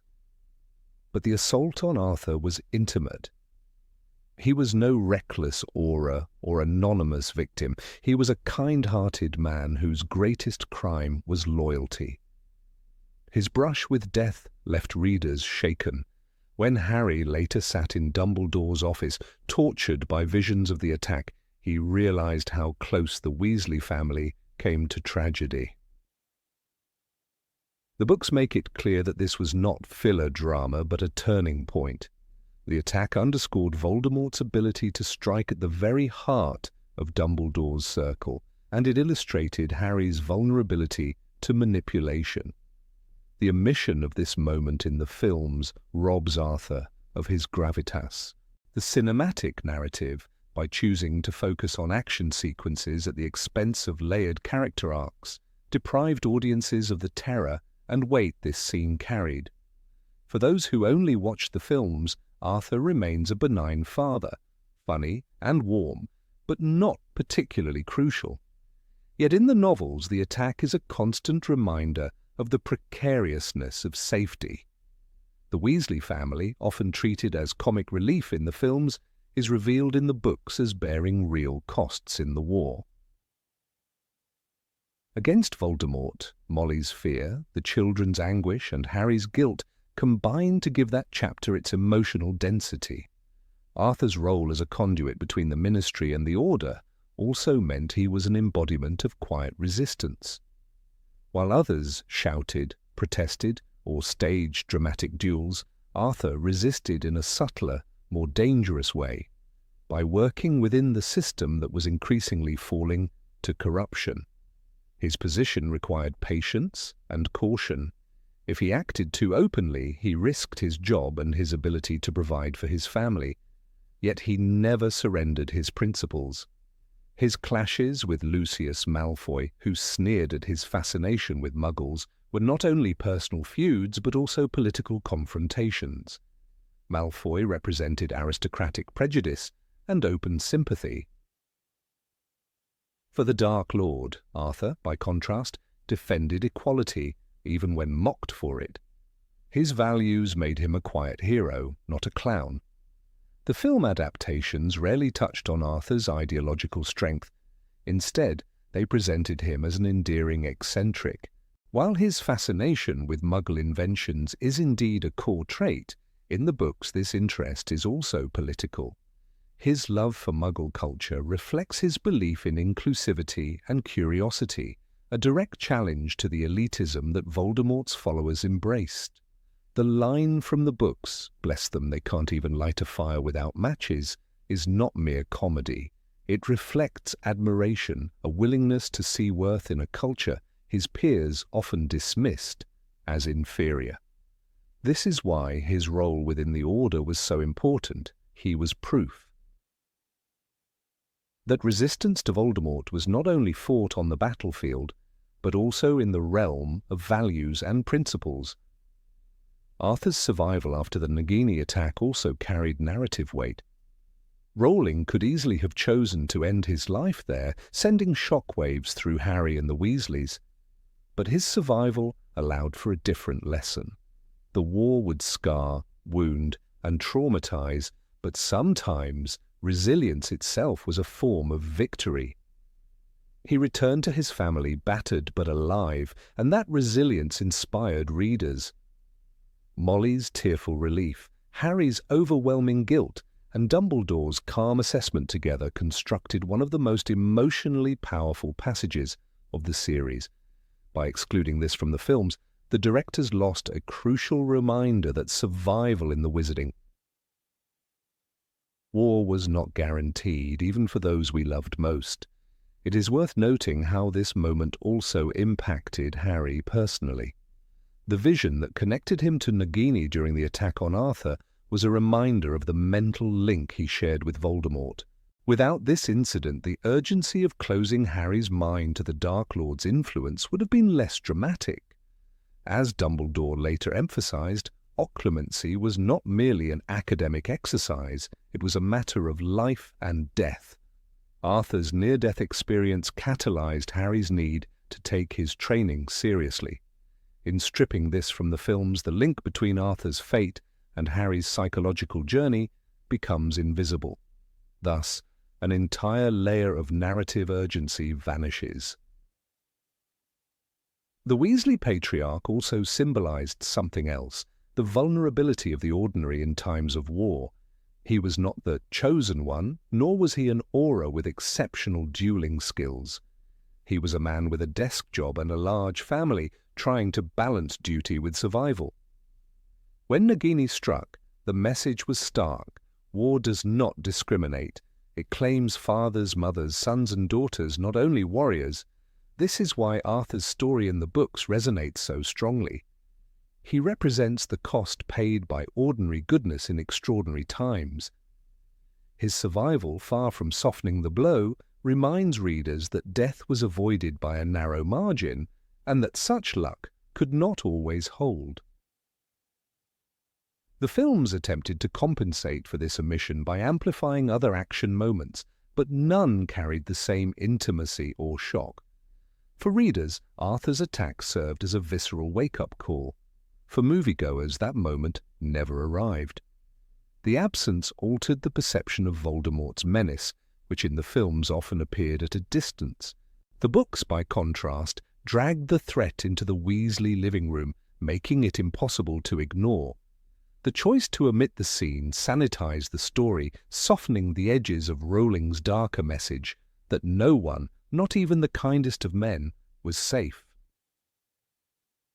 Arthur's reduced portrayal in the films also meant audiences lost sight of his importance as a moral compass.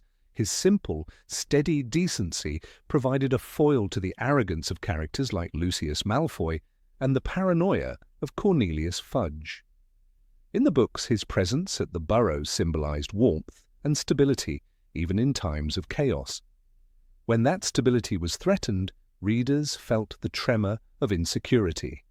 To depict him merely as comic relief was to undercut his role as a moral anchor. His survival of Nagini's venom made his values shine brighter: compassion, tolerance, and quiet strength. In remembering Arthur Weasley through the lens of the books, one sees a man who was far from secondary. He was essential not because he performed great acts of magic, but because he embodied the quiet, everyday courage that sustains resistance. He served as a channel between two worlds, carried the scars of Voldemort's wrath, and reminded us that kindness and loyalty were as important as wands and spells. By omitting his most harrowing moment, the films left viewers with a charming caricature. But in truth, Arthur was a silent pillar of the fight against the Dark Lord, and his story deserves to be remembered in full. Number 20, The Prophecy's Double Meaning. Of all the mysteries that define the Harry Potter saga, none stands more enigmatic than the prophecy given by Sybil Trelawney in the smoky back room of the Hogshead Inn. The films presented it as a straightforward revelation. Harry Potter was destined to defeat Lord Voldemort, the one who would triumph over darkness. Yet the truth told by J.K. Rowling's books is far more layered, far more tragic, and infinitely more human. The prophecy itself was ambiguous. pointing not to one child but potentially to two, and the deciding factor was never fate, it was choice. That choice belonged to Voldemort, and it sealed the destiny of an entire generation. The words themselves echo with vagueness. The one with the power to vanquish the Dark Lord approaches, born to those who have thrice defied him, born as the 7th month dies. At first glance it seems like a cryptic puzzle pointing neatly to Harry. His parents, James and Lily Potter, had indeed defied Voldemort 3 times, and Harry was born at the end of July. But the same was true of Neville Longbottom, his parents, Frank and Alice, Aurors, and members of the Order of the Phoenix, had also resisted Voldemort 3 times and had a son born just 1 day before Harry. Both boys fit the prophecy, both boys carried the potential, and both would grow up marked by war. The films, in their brevity, stripped away this ambiguity, robbing the story of its deeper irony. The true secret lies in Voldemort's fatal miscalculation. Terrified of a rival, he acted preemptively. He sought to kill the child who might become his undoing.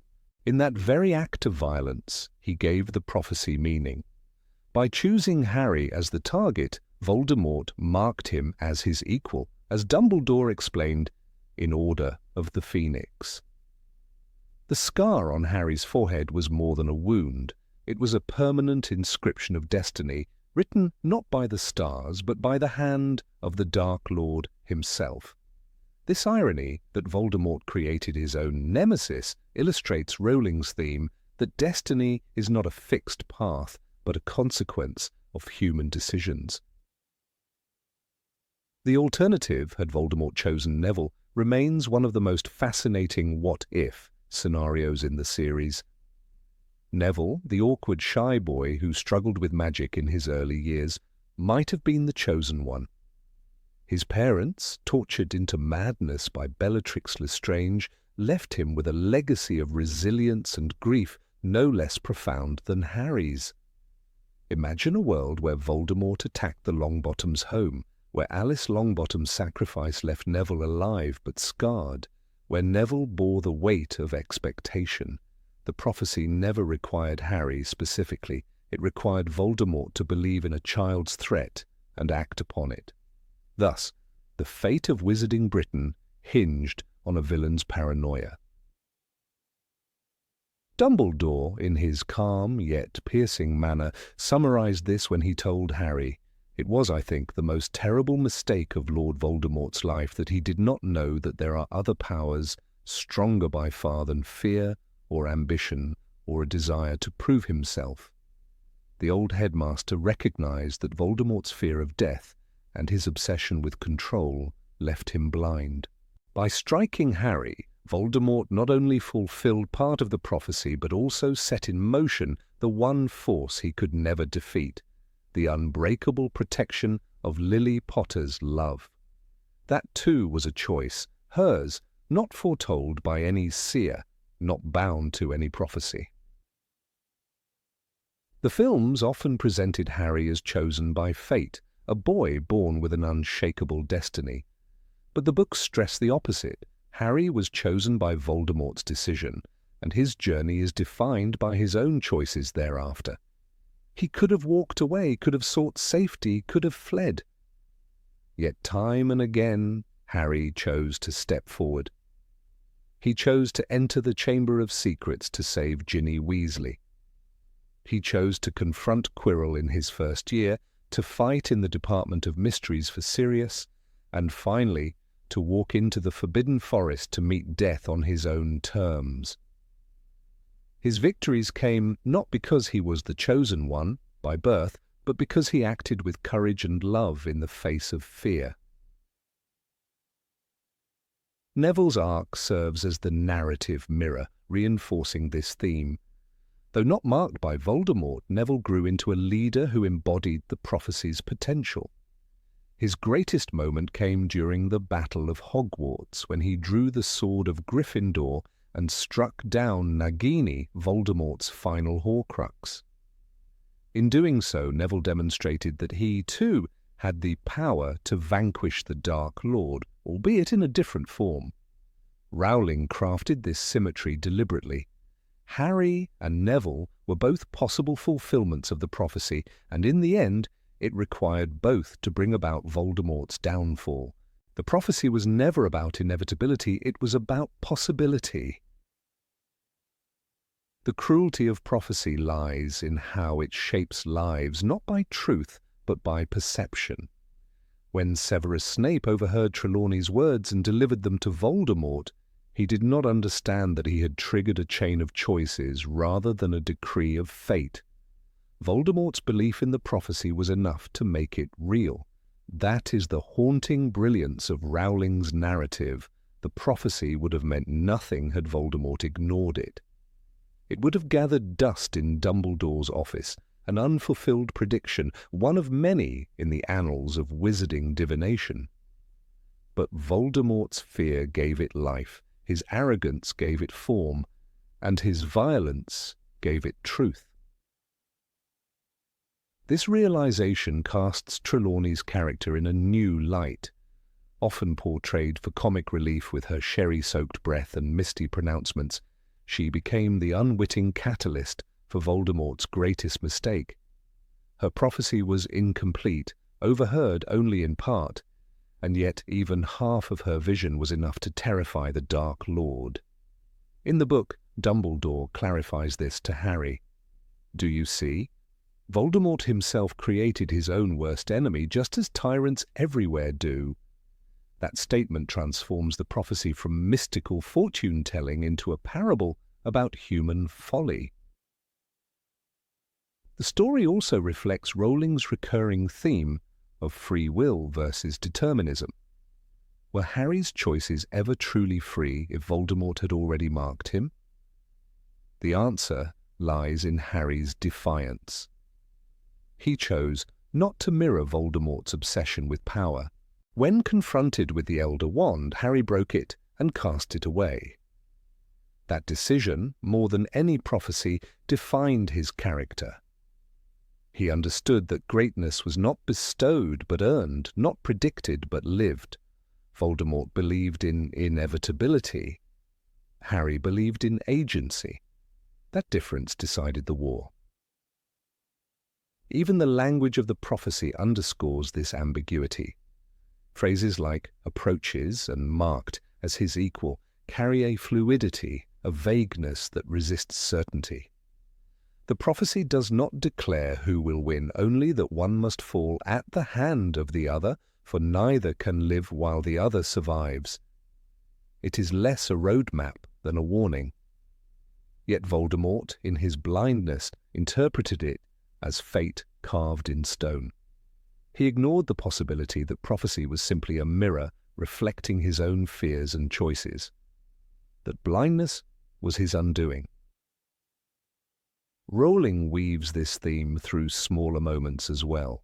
In Order of the Phoenix, Harry, devastated by Sirius's death, smashes Dumbledore's possessions in grief. In that moment, he confronts the full weight of the prophecy, raging that his life is not his own. But Dumbledore insists, it is the power of your choices, Harry, far more than your abilities, that will determine who you are. This lesson stands at the heart of the series. Prophecy may loom over them, but individuals carry the burden of decision. Harry's grief, Neville's courage, Lily's sacrifice, none were dictated by fate. All were acts of will. Neville's transformation from the bumbling boy who lost his toad to the warrior who defied Voldemort captures this perfectly. He was not marked by Voldemort, yet he rose to embody the prophecy's truth. He fought not because destiny demanded it, but because he chose to. His story proves that greatness lies dormant in ordinary people until they seize the moment. That, more than any mystical prediction, is the true secret Rowling left in her narrative. The tragedy, then, is that Voldemort could never understand this.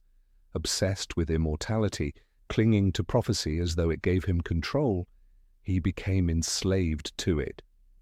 Harry, conversely, understood that life is defined not by what is foretold, but by what one dares to do. This fundamental contrast, fear versus love, fate versus choice, explains why the prophecy mattered so little and so much all at once. It was not destiny that killed Voldemort, it was his own choices. The film simplified this nuance, offering audiences a tale of a destined hero. But in truth, Rowling gave us something far richer, a meditation on free will disguised as a children's fantasy. The prophecy was never about Harry alone. It was about how fear can create enemies, how choices shape futures, and how ordinary people like Neville can stand beside legends. The secret of Harry Potter is not that he was the chosen one, but that he chose to be the one who stood against darkness when it mattered most. Number 21, Lily Potter's Ancient Magic. The image of Lily Potter's sacrifice in the films is brief, emotional, and tragic, yet it leaves out the most important truth that J.K. Rowling wove into the books. It was not simply a mother dying for her child, but an act that unleashed one of the oldest and most mysterious forces in magic. The power of Lily's choice did not end with her death. It became an invisible shield, a living enchantment that would alter the destiny of Harry Potter and the fate of the entire wizarding world. What the films render as a sorrowful scene, the books reveal as the very foundation of the story.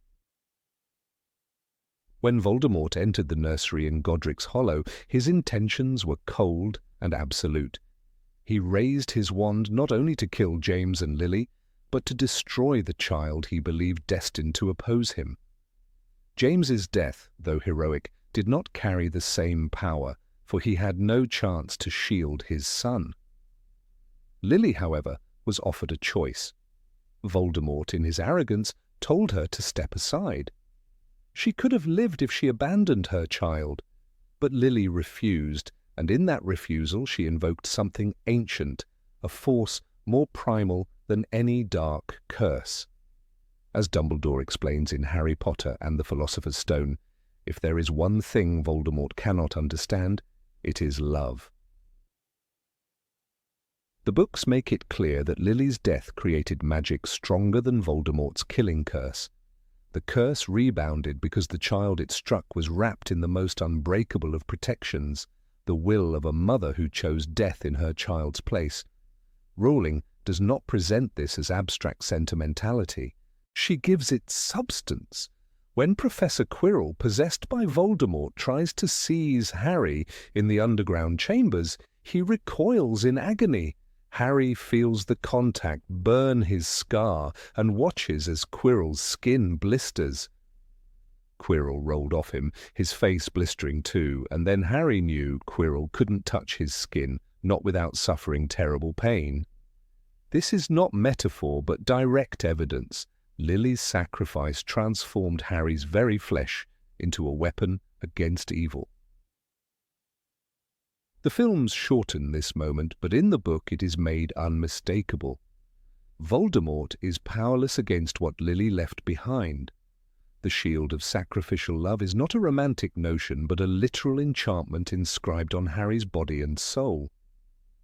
It is the reason he survives the first book. It is the reason Dumbledore sends him to live with the Dursleys despite their cruelty, for Petunia's blood ties to Lily extended that protection when Harry dwelled under her roof. As Dumbledore tells him in Order of the Phoenix, "You have never treated Harry as a son. Nevertheless, he has lived under the roof of your protection, and that magic is now bound to your house." Thus, Lily's sacrifice was not only a single moment of salvation, it radiated forward, shaping Harry's life for years. The depth of this magic becomes even clearer when Voldemort rises again. In Goblet of Fire, during the graveyard ritual, Voldemort insists on using Harry's blood. Bone of the father, unknowingly given, flesh of the servant, willingly sacrificed, blood of the enemy, forcibly taken. is by taking Harry's blood, Voldemort believes he neutralizes the ancient protection, yet he miscalculates. In that act, he binds Lily's sacrificial magic into his own resurrected body. Dumbledore later explains this paradox. He took your blood, and in doing so he tethered you to life while he lives. The very essence he thought would free him becomes his chain. Lily's sacrifice stretches even further, ensuring that Harry cannot die as long as Voldemort remains alive. This detail changes the story's meaning entirely. The films suggest Harry is saved by luck, by prophecy, or by Voldemort's arrogance. The books insist that the turning point lies in Lily's decision. A young mother's refusal to abandon her child became a spell older than any wand work, a spell rooted in intention and will. This magic proves stronger than prophecy, stronger than curses, and even stronger than death itself. Without it, Harry's story would have ended before it began. Consider the scene in Order of the Phoenix when Harry saves Dudley from Dementors. As Harry conjures a Patronus, he reflects on the strange irony that his mother's blood ties had forced him to live with the Dursleys. Yet that arrangement had kept him alive each summer. The same Lily who once carried him in her arms continued to guard him through the very walls of his aunt's home. The films erase this nuance, and with it, the extraordinary scope of Lily's power. She did not simply die for Harry, she anchored a spell that spanned space, time, and bloodlines. Rowling hints repeatedly that Voldemort's failure to comprehend this force is his downfall. He builds his power on fear, domination, and immortality, yet he cannot fathom why a witch would willingly accept death. For him, power is always survival at another's expense. Lily's sacrifice contradicts that belief, for it transforms her death into an unassailable weapon. In Philosopher's Stone, Dumbledore says to Harry, "To have been loved so deeply, even though the person who loved us is gone, will give us some protection forever." The word forever is not figurative, it is literal within the logic of the wizarding world. The climax of the saga in Deathly Hallows returns to this truth. When Harry walks into the forest to face death, he mirrors his mother's act. He chooses sacrifice, fully conscious, for the sake of others. Rowling builds this symmetry deliberately. Lily's choice echoes in her sons, and as Harry dies, he experiences the same protective magic flowing outward. The defenders of Hogwarts find themselves shielded against Voldemort's curses, their resistance strengthened by Harry's decision. This parallel proves that Lily's sacrifice was not a unique anomaly, but the embodiment of a law within magic itself. Selfless love wields tangible power. In contrast, the films tend to treat love as theme rather than spell. They reduce it to a symbolic message. Harry is saved because he was loved. The books, however, craft an intricate magical system in which love is not sentiment but force, capable of burning enemies, binding protections, and defying death. The shield Lily left on her son is as real as any unforgivable curse, and in many ways more enduring. Voldemort's killing curse can be cast in an instant. Lily's choice resonates for decades.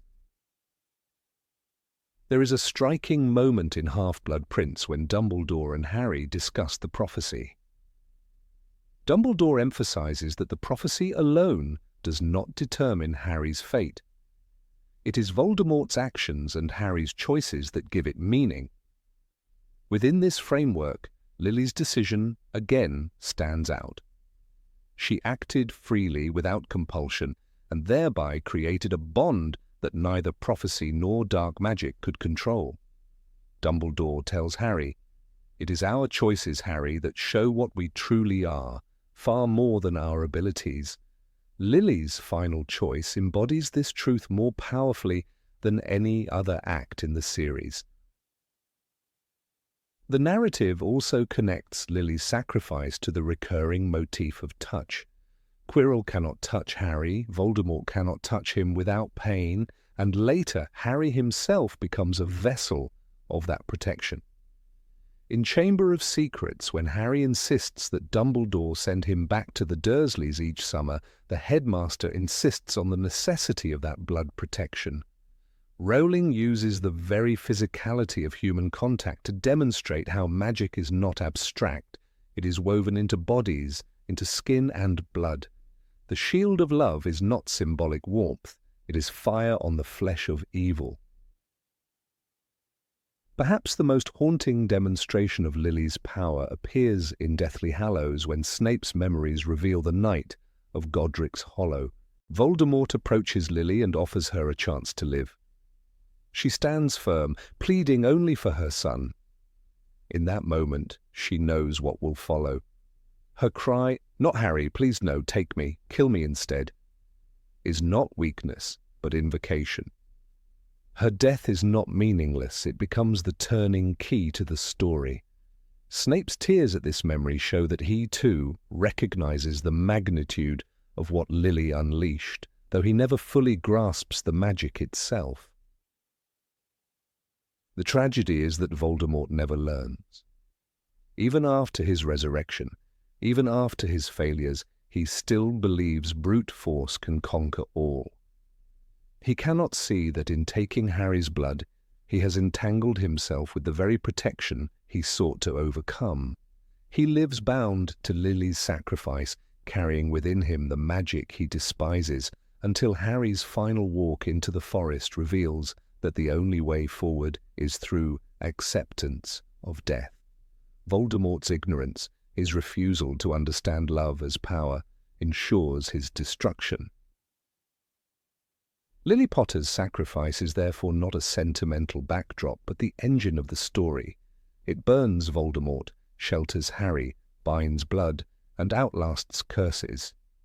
The films show us the tearful mother and the grieving child. The books reveal the hidden fortress she left behind. What was dismissed on screen as a moment of emotion is, in truth, the secret heartbeat of Rowling's world, the declaration that love, chosen freely and carried to its end, is magic older and greater than any spell. Number 22. The tragic end of Colin Creevey. Colin Creevey was always painted in the films as a cheerful, almost comic presence, a young boy with a camera buzzing with admiration for Harry Potter, eager to capture every fleeting moment. He embodied innocence in a world where danger was brewing just beyond the castle walls. Yet the truth that lingers in the books is far darker, and it is this truth that the films quietly brushed aside. His fate is not merely a detail omitted from the adaptation, but a poignant reminder of the cost of war, a detail that forces us to look at the harsh reality behind the magic. When Colin first appeared in Harry Potter and the Chamber of Secrets, he was barely more than a child, overwhelmed by his joy at being in Hogwarts and his admiration for Harry. He came from a Muggle family, his father a milkman, and his enthusiasm for the magical world was boundless. His camera became a symbol of his innocence, the way he wanted to preserve every moment of this new life he had found. He pestered Harry for photographs and autographs, often irritating others, but never out of malice. He was one of the first to look at Harry not as a burdened saviour, but as someone to admire, to cheer for. This perspective made him a fragile but essential character in the narrative. The books never allowed us to forget Colin's youth.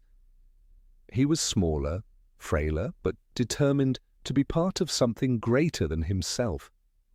His enthusiasm led him into danger as early as his second year, when he was petrified by the basilisk after innocently wandering too close to the mystery that plagued the school. J.K. Rowling wrote of him, "It was Colin Creevey. His eyes were wide and staring. There was a small square mirror clutched in his hands.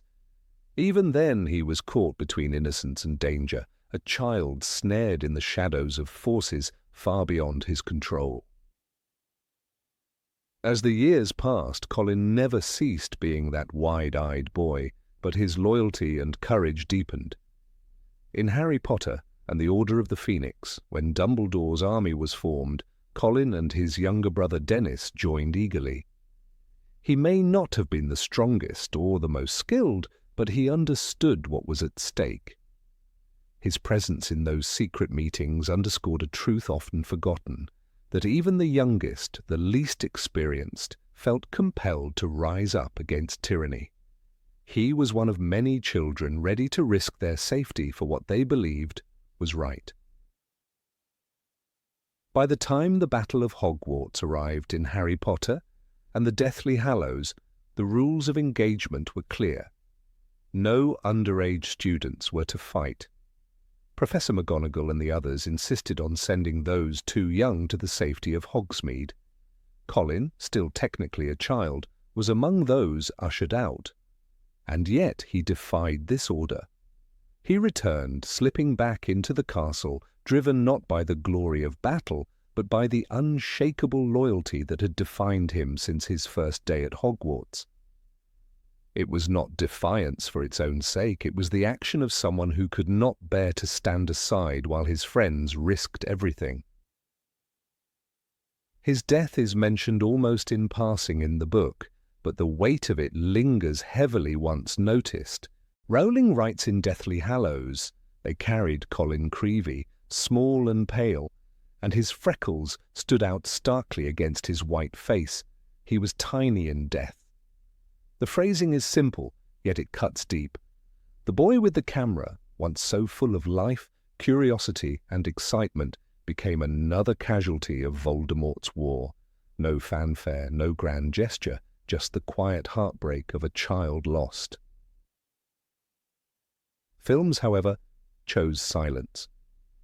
In Harry Potter and the Deathly Hallows Part 2, there is no mention of Colin's fate, no glimpse of his body being carried back into the castle. By erasing his death, the movies softened the blow of the battle.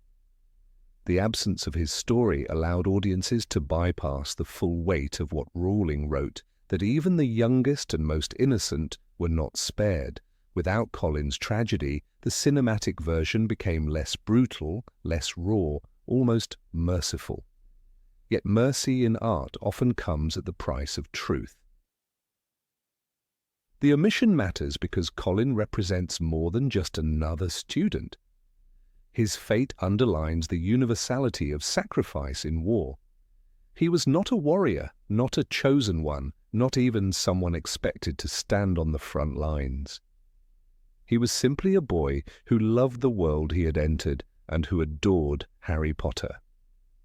His choice to return, despite the rules, reflects the way war pulls everyone into its orbit, stripping away the boundaries between the young and the old. Consider how the films handled the deaths of other characters. Fred Weasley's death was at least given a fragment of the grief it deserved. Remus Lupin and Nymphadora Tonks were shown lying side by side, hand in hand, their loss portrayed with silent reverence. But Colin vanished from the narrative entirely. The viewer is denied the confrontation with his small, still form, denied the chance to realize that this war claimed not just adults, not just seasoned fighters, but children who still had their whole lives ahead of them. In the broader scope of the story, Colin's death amplifies the tragedy of the Battle of Hogwarts. This was not a conflict neatly confined to the great heroes. It was a total war that swept up everyone in its path. When Neville Longbottom stood in defiance against Voldemort, or when Harry himself walked into the forest to meet his fate, those moments were infused with power and symbolism. But Colin's death was stripped of grandeur. It was raw, unvarnished, and unbearably human.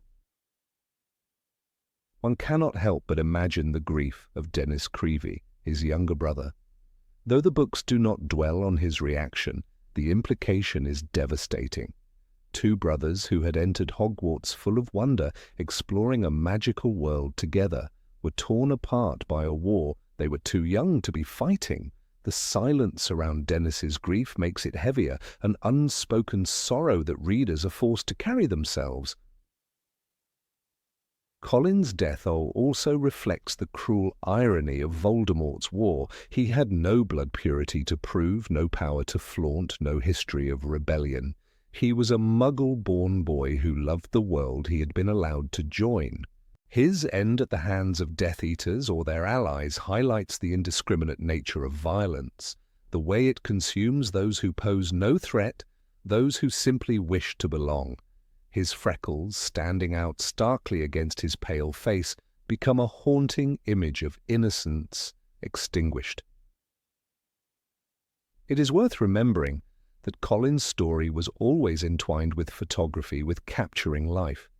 He sought to freeze moments in time, to preserve the wonder he felt. The cruel twist is that his life was cut short, leaving him as a frozen memory in the minds of readers. In many ways, his fate is a mirror of the very art he loved, a snapshot of innocence, forever preserved by tragedy. The power of his omission in the films is that it allows audiences to forget him, but in the books he lingers, demanding remembrance. Every time the page describes the battle, every time another casualty is listed, Colin's name echoes the true cost of resistance. It is a reminder that courage does not always come from those destined for greatness. Sometimes it comes from the smallest figures, the ones least expected to stand their ground, the ones whose sacrifice will never be sung in songs or etched in memorials. And so Colin Creevey's story becomes one of the saddest truths hidden beneath the cinematic version of Harry Potter. He was the boy with the camera, the child who saw magic in everything, the one who should have had a lifetime ahead of him. Instead, he became a casualty of a war that asked too much of everyone, even those who should have been spared. His absence from the films leaves a void, but in the pages of the books he remains a silent testament to the price of fighting for what is right. Number 23. Snape and the Wolfsbane Potion. Of all the storylines that the Harry Potter films touched but never fully explored, the tale of Severus Snape and the Wolfsbane Potion stands out as one of the most striking omissions. In the movies, the audience only gets a passing glimpse of Snape preparing a potion for Professor Remus Lupin, and the context is treated almost like a classroom aside. The camera lingers for a moment, showing Alan Rickman's trademark sneer and cryptic tone, and then it moves on. What is lost in this quick treatment is the entire moral tension hidden behind those cauldrons, the conflict between duty and prejudice, and the sharp edges of betrayal that shape Snape's role in Lupin's downfall. In the books, J.K. Rowling allows us to see that Snape's brewing of Wolfsbane Potion was not born of kindness nor a desire to aid a fellow colleague, but rather was demanded by Albus Dumbledore, who insisted that someone trustworthy prepare the dangerous and complex potion for the werewolf teacher. Snape's contempt for Lupin as a werewolf never diminished. Instead, he acted out of loyalty to Dumbledore, with resentment bubbling beneath every stir of the ladle. The Wolfsbane Potion itself was no ordinary mixture.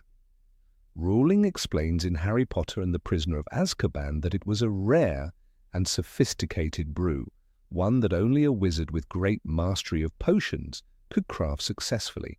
Its purpose was to allow a werewolf to retain his mind during the full moon transformation, preventing the dangerous bloodlust that usually accompanied the curse. Lupin, who had lived his life burdened by secrecy and shame, finally found some measure of safety through its use. Snape's skill was undeniable, and Dumbledore leveraged it in this way, trusting that Snape would follow orders even if he despised the man he was saving. "It is a most difficult potion," Rowling writes, "and I am sure that Snape is the only teacher who could have made it." These words underline the paradox. Lupin's life at Hogwarts was sustainable only because Snape was willing to perform an act of service for someone he loathed. Yet Snape's actions, though outwardly dutiful, were laced with venom. The children at Hogwarts often failed to notice the deeper layers of adult politics unfolding around them, but Rowling makes it clear that Snape could not resist the temptation to undercut Lupin's fragile peace. It is in Chapter 18 of Prisoner of Azkaban where Snape, consumed by the desire to expose his old rival's secret, takes matters into his own hands. "This is a werewolf," Snape announces, forcing the truth about Lupin into the open in front of the students and staff. It is a moment that crystallizes his double-edged nature. He kept Lupin from causing harm by brewing the potion, but he also made sure to destroy Lupin's career by revealing the very truth Lupin had always feared would come to light. The film glosses over this betrayal almost entirely. In Alfonso Cuarón's adaptation, Lupin resigns with dignity after the events surrounding Sirius Black, and the issue of Snape's direct sabotage barely surfaces. The emotional weight of Lupin's shame, the sense of a man condemned not by his actions but by prejudice and the vindictiveness of another, is stripped away. For readers of the books, however, the complexity is unforgettable. Snape embodies contradiction. He is simultaneously saviour and executioner. Without him, Lupin might have harmed students during a transformation, but because of him, Lupin is cast out of the castle in disgrace. This duality is central to Snape's character throughout the series. He is a man bound by promises and debts, acting in accordance with Dumbledore's orders, yet never free of the bitterness that defines him. Brewing Wolfsbane potion was one of the clearest examples of this.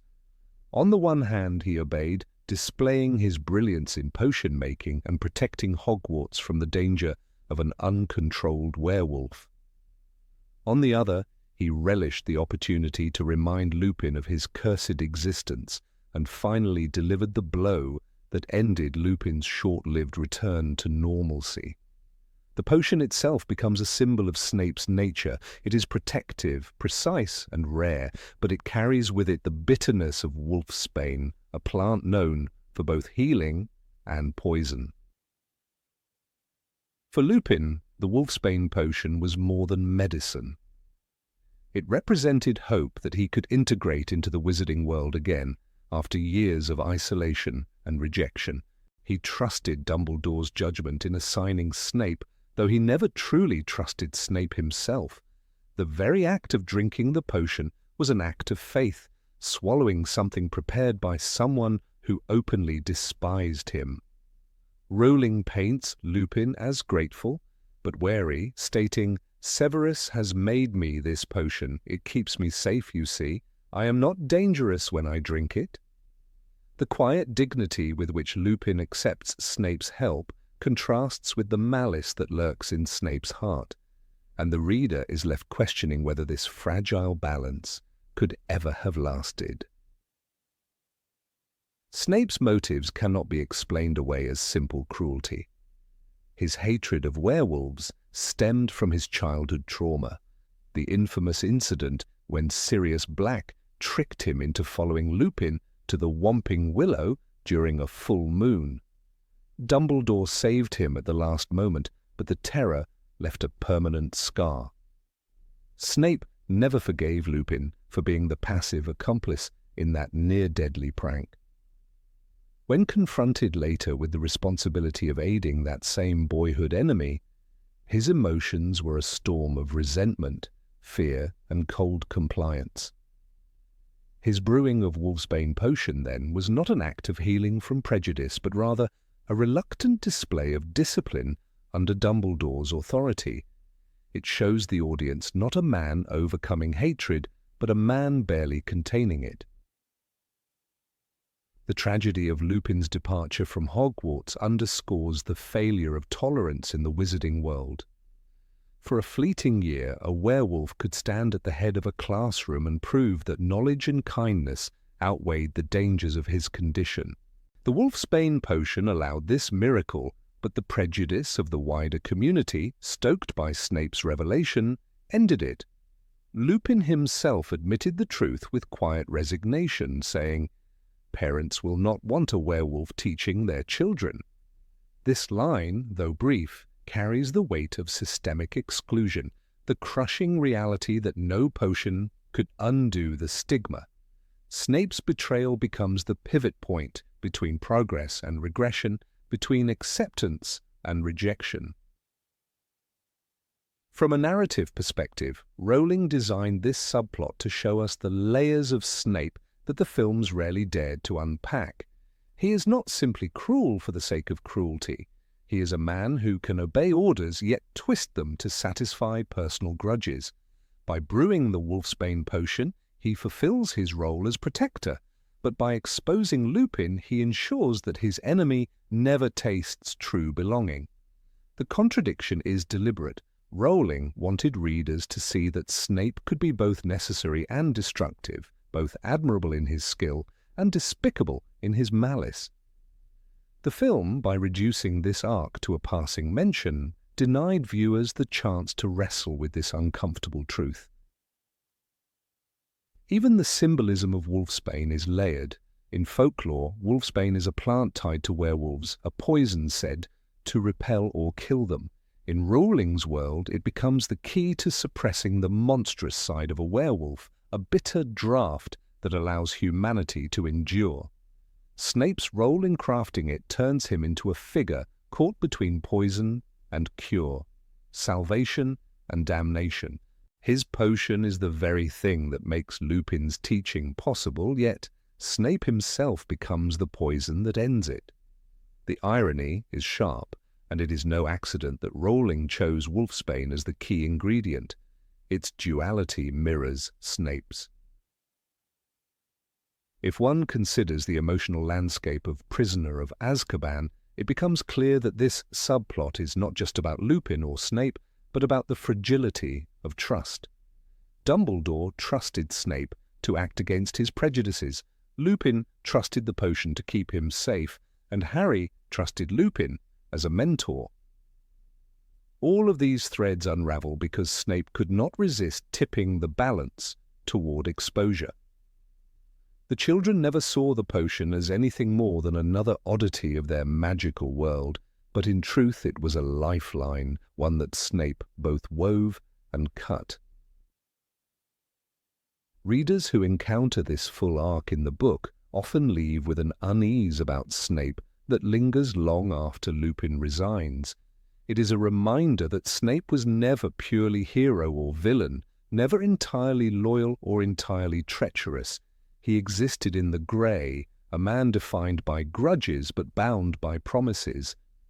This is the Snape that the films failed to show, the Snape who could keep a man alive while simultaneously ensuring his destruction. The Wolfsbane potion is not just a potion, it is a metaphor for his character, bitter and saving in the same swallow. In removing this depth, the films presented a smoother narrative, but one that robbed the story of its moral bite. Without the exposure, Lupin's resignation appears noble but not tragic. Without the tension, Snape appears snide but not cruelly calculating. Viewers miss the haunting lesson that sometimes salvation comes from the same hand that delivers betrayal. They miss the moral labyrinth Rowling built, where right and wrong intermingle in a single cauldron stirred by a man whose soul is forever divided. And it is in that omission that one of the greatest secrets of Harry Potter remains hidden from those who only watched but never read. Number 24, The Mystery of Crookshanks. In the films, Crookshanks is presented as nothing more than a fluffy orange cat, slightly odd, slightly temperamental, but ultimately no more than Hermione's loyal pet. Yet readers of J.K. Rowling's books know there is far more hidden beneath that thick ginger fur.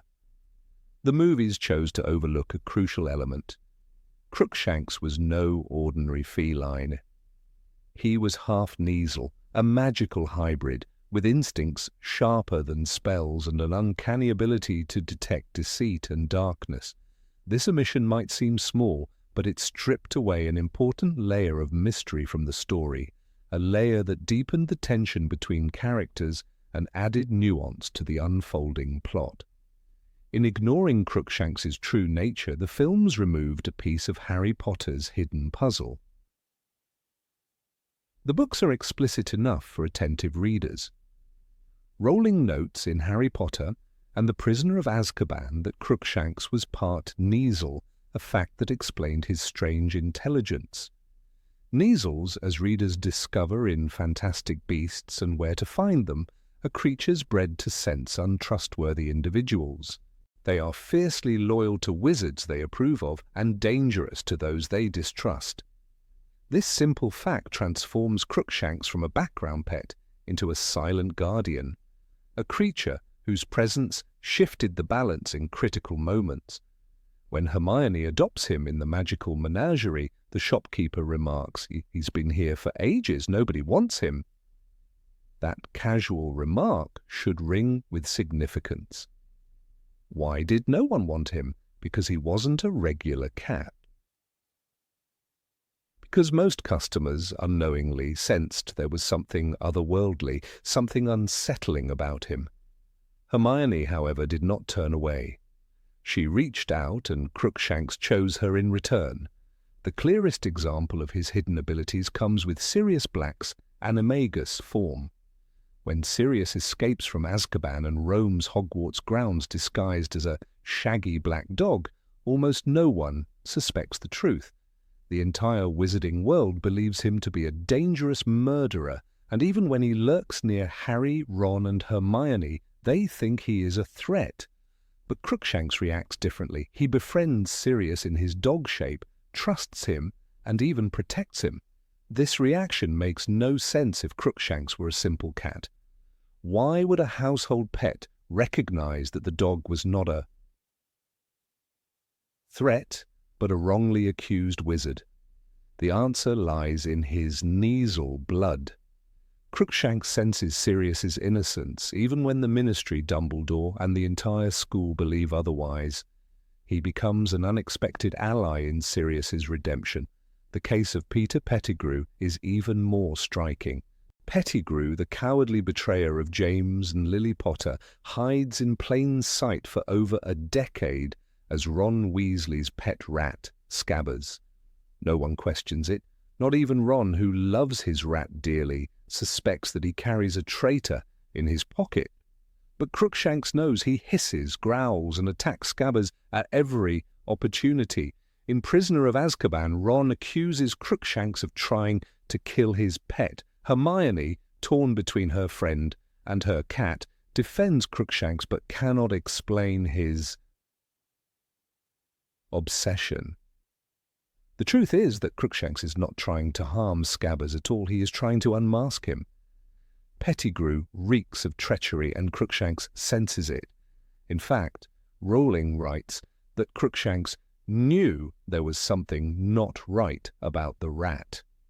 This single sentence transforms a comic squabble between friends into a profound piece of foreshadowing.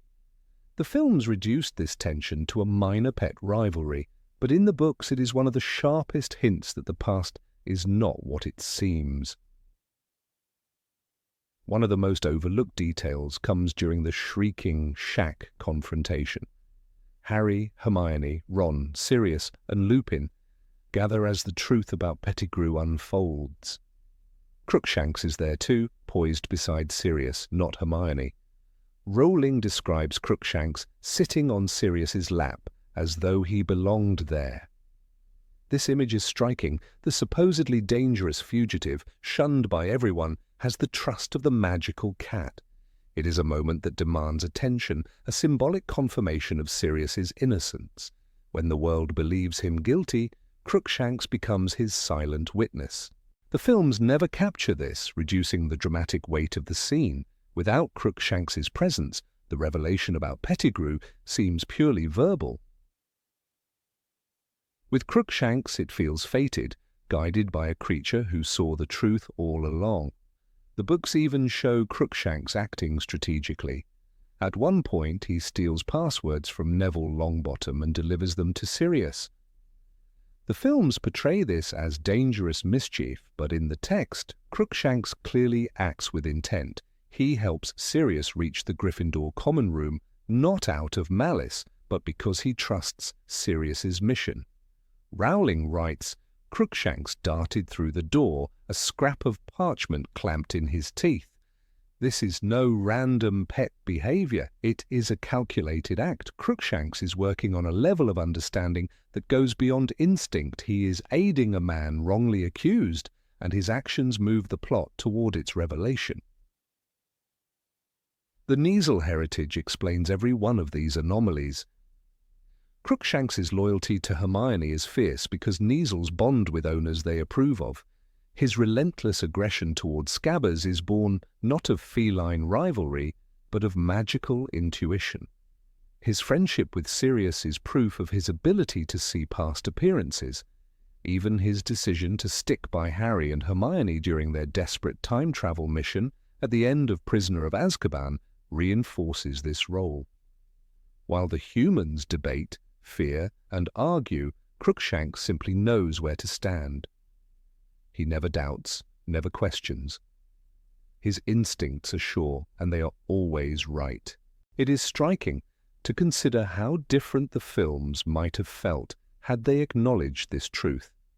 Imagine the visual weight of a scene where Crookshanks sits calmly beside Sirius in the shrieking shack, his glowing eyes a silent verdict of innocence. Imagine if audiences had seen him pawing at Pettigrew with purpose, the camera lingering on the rat's panic.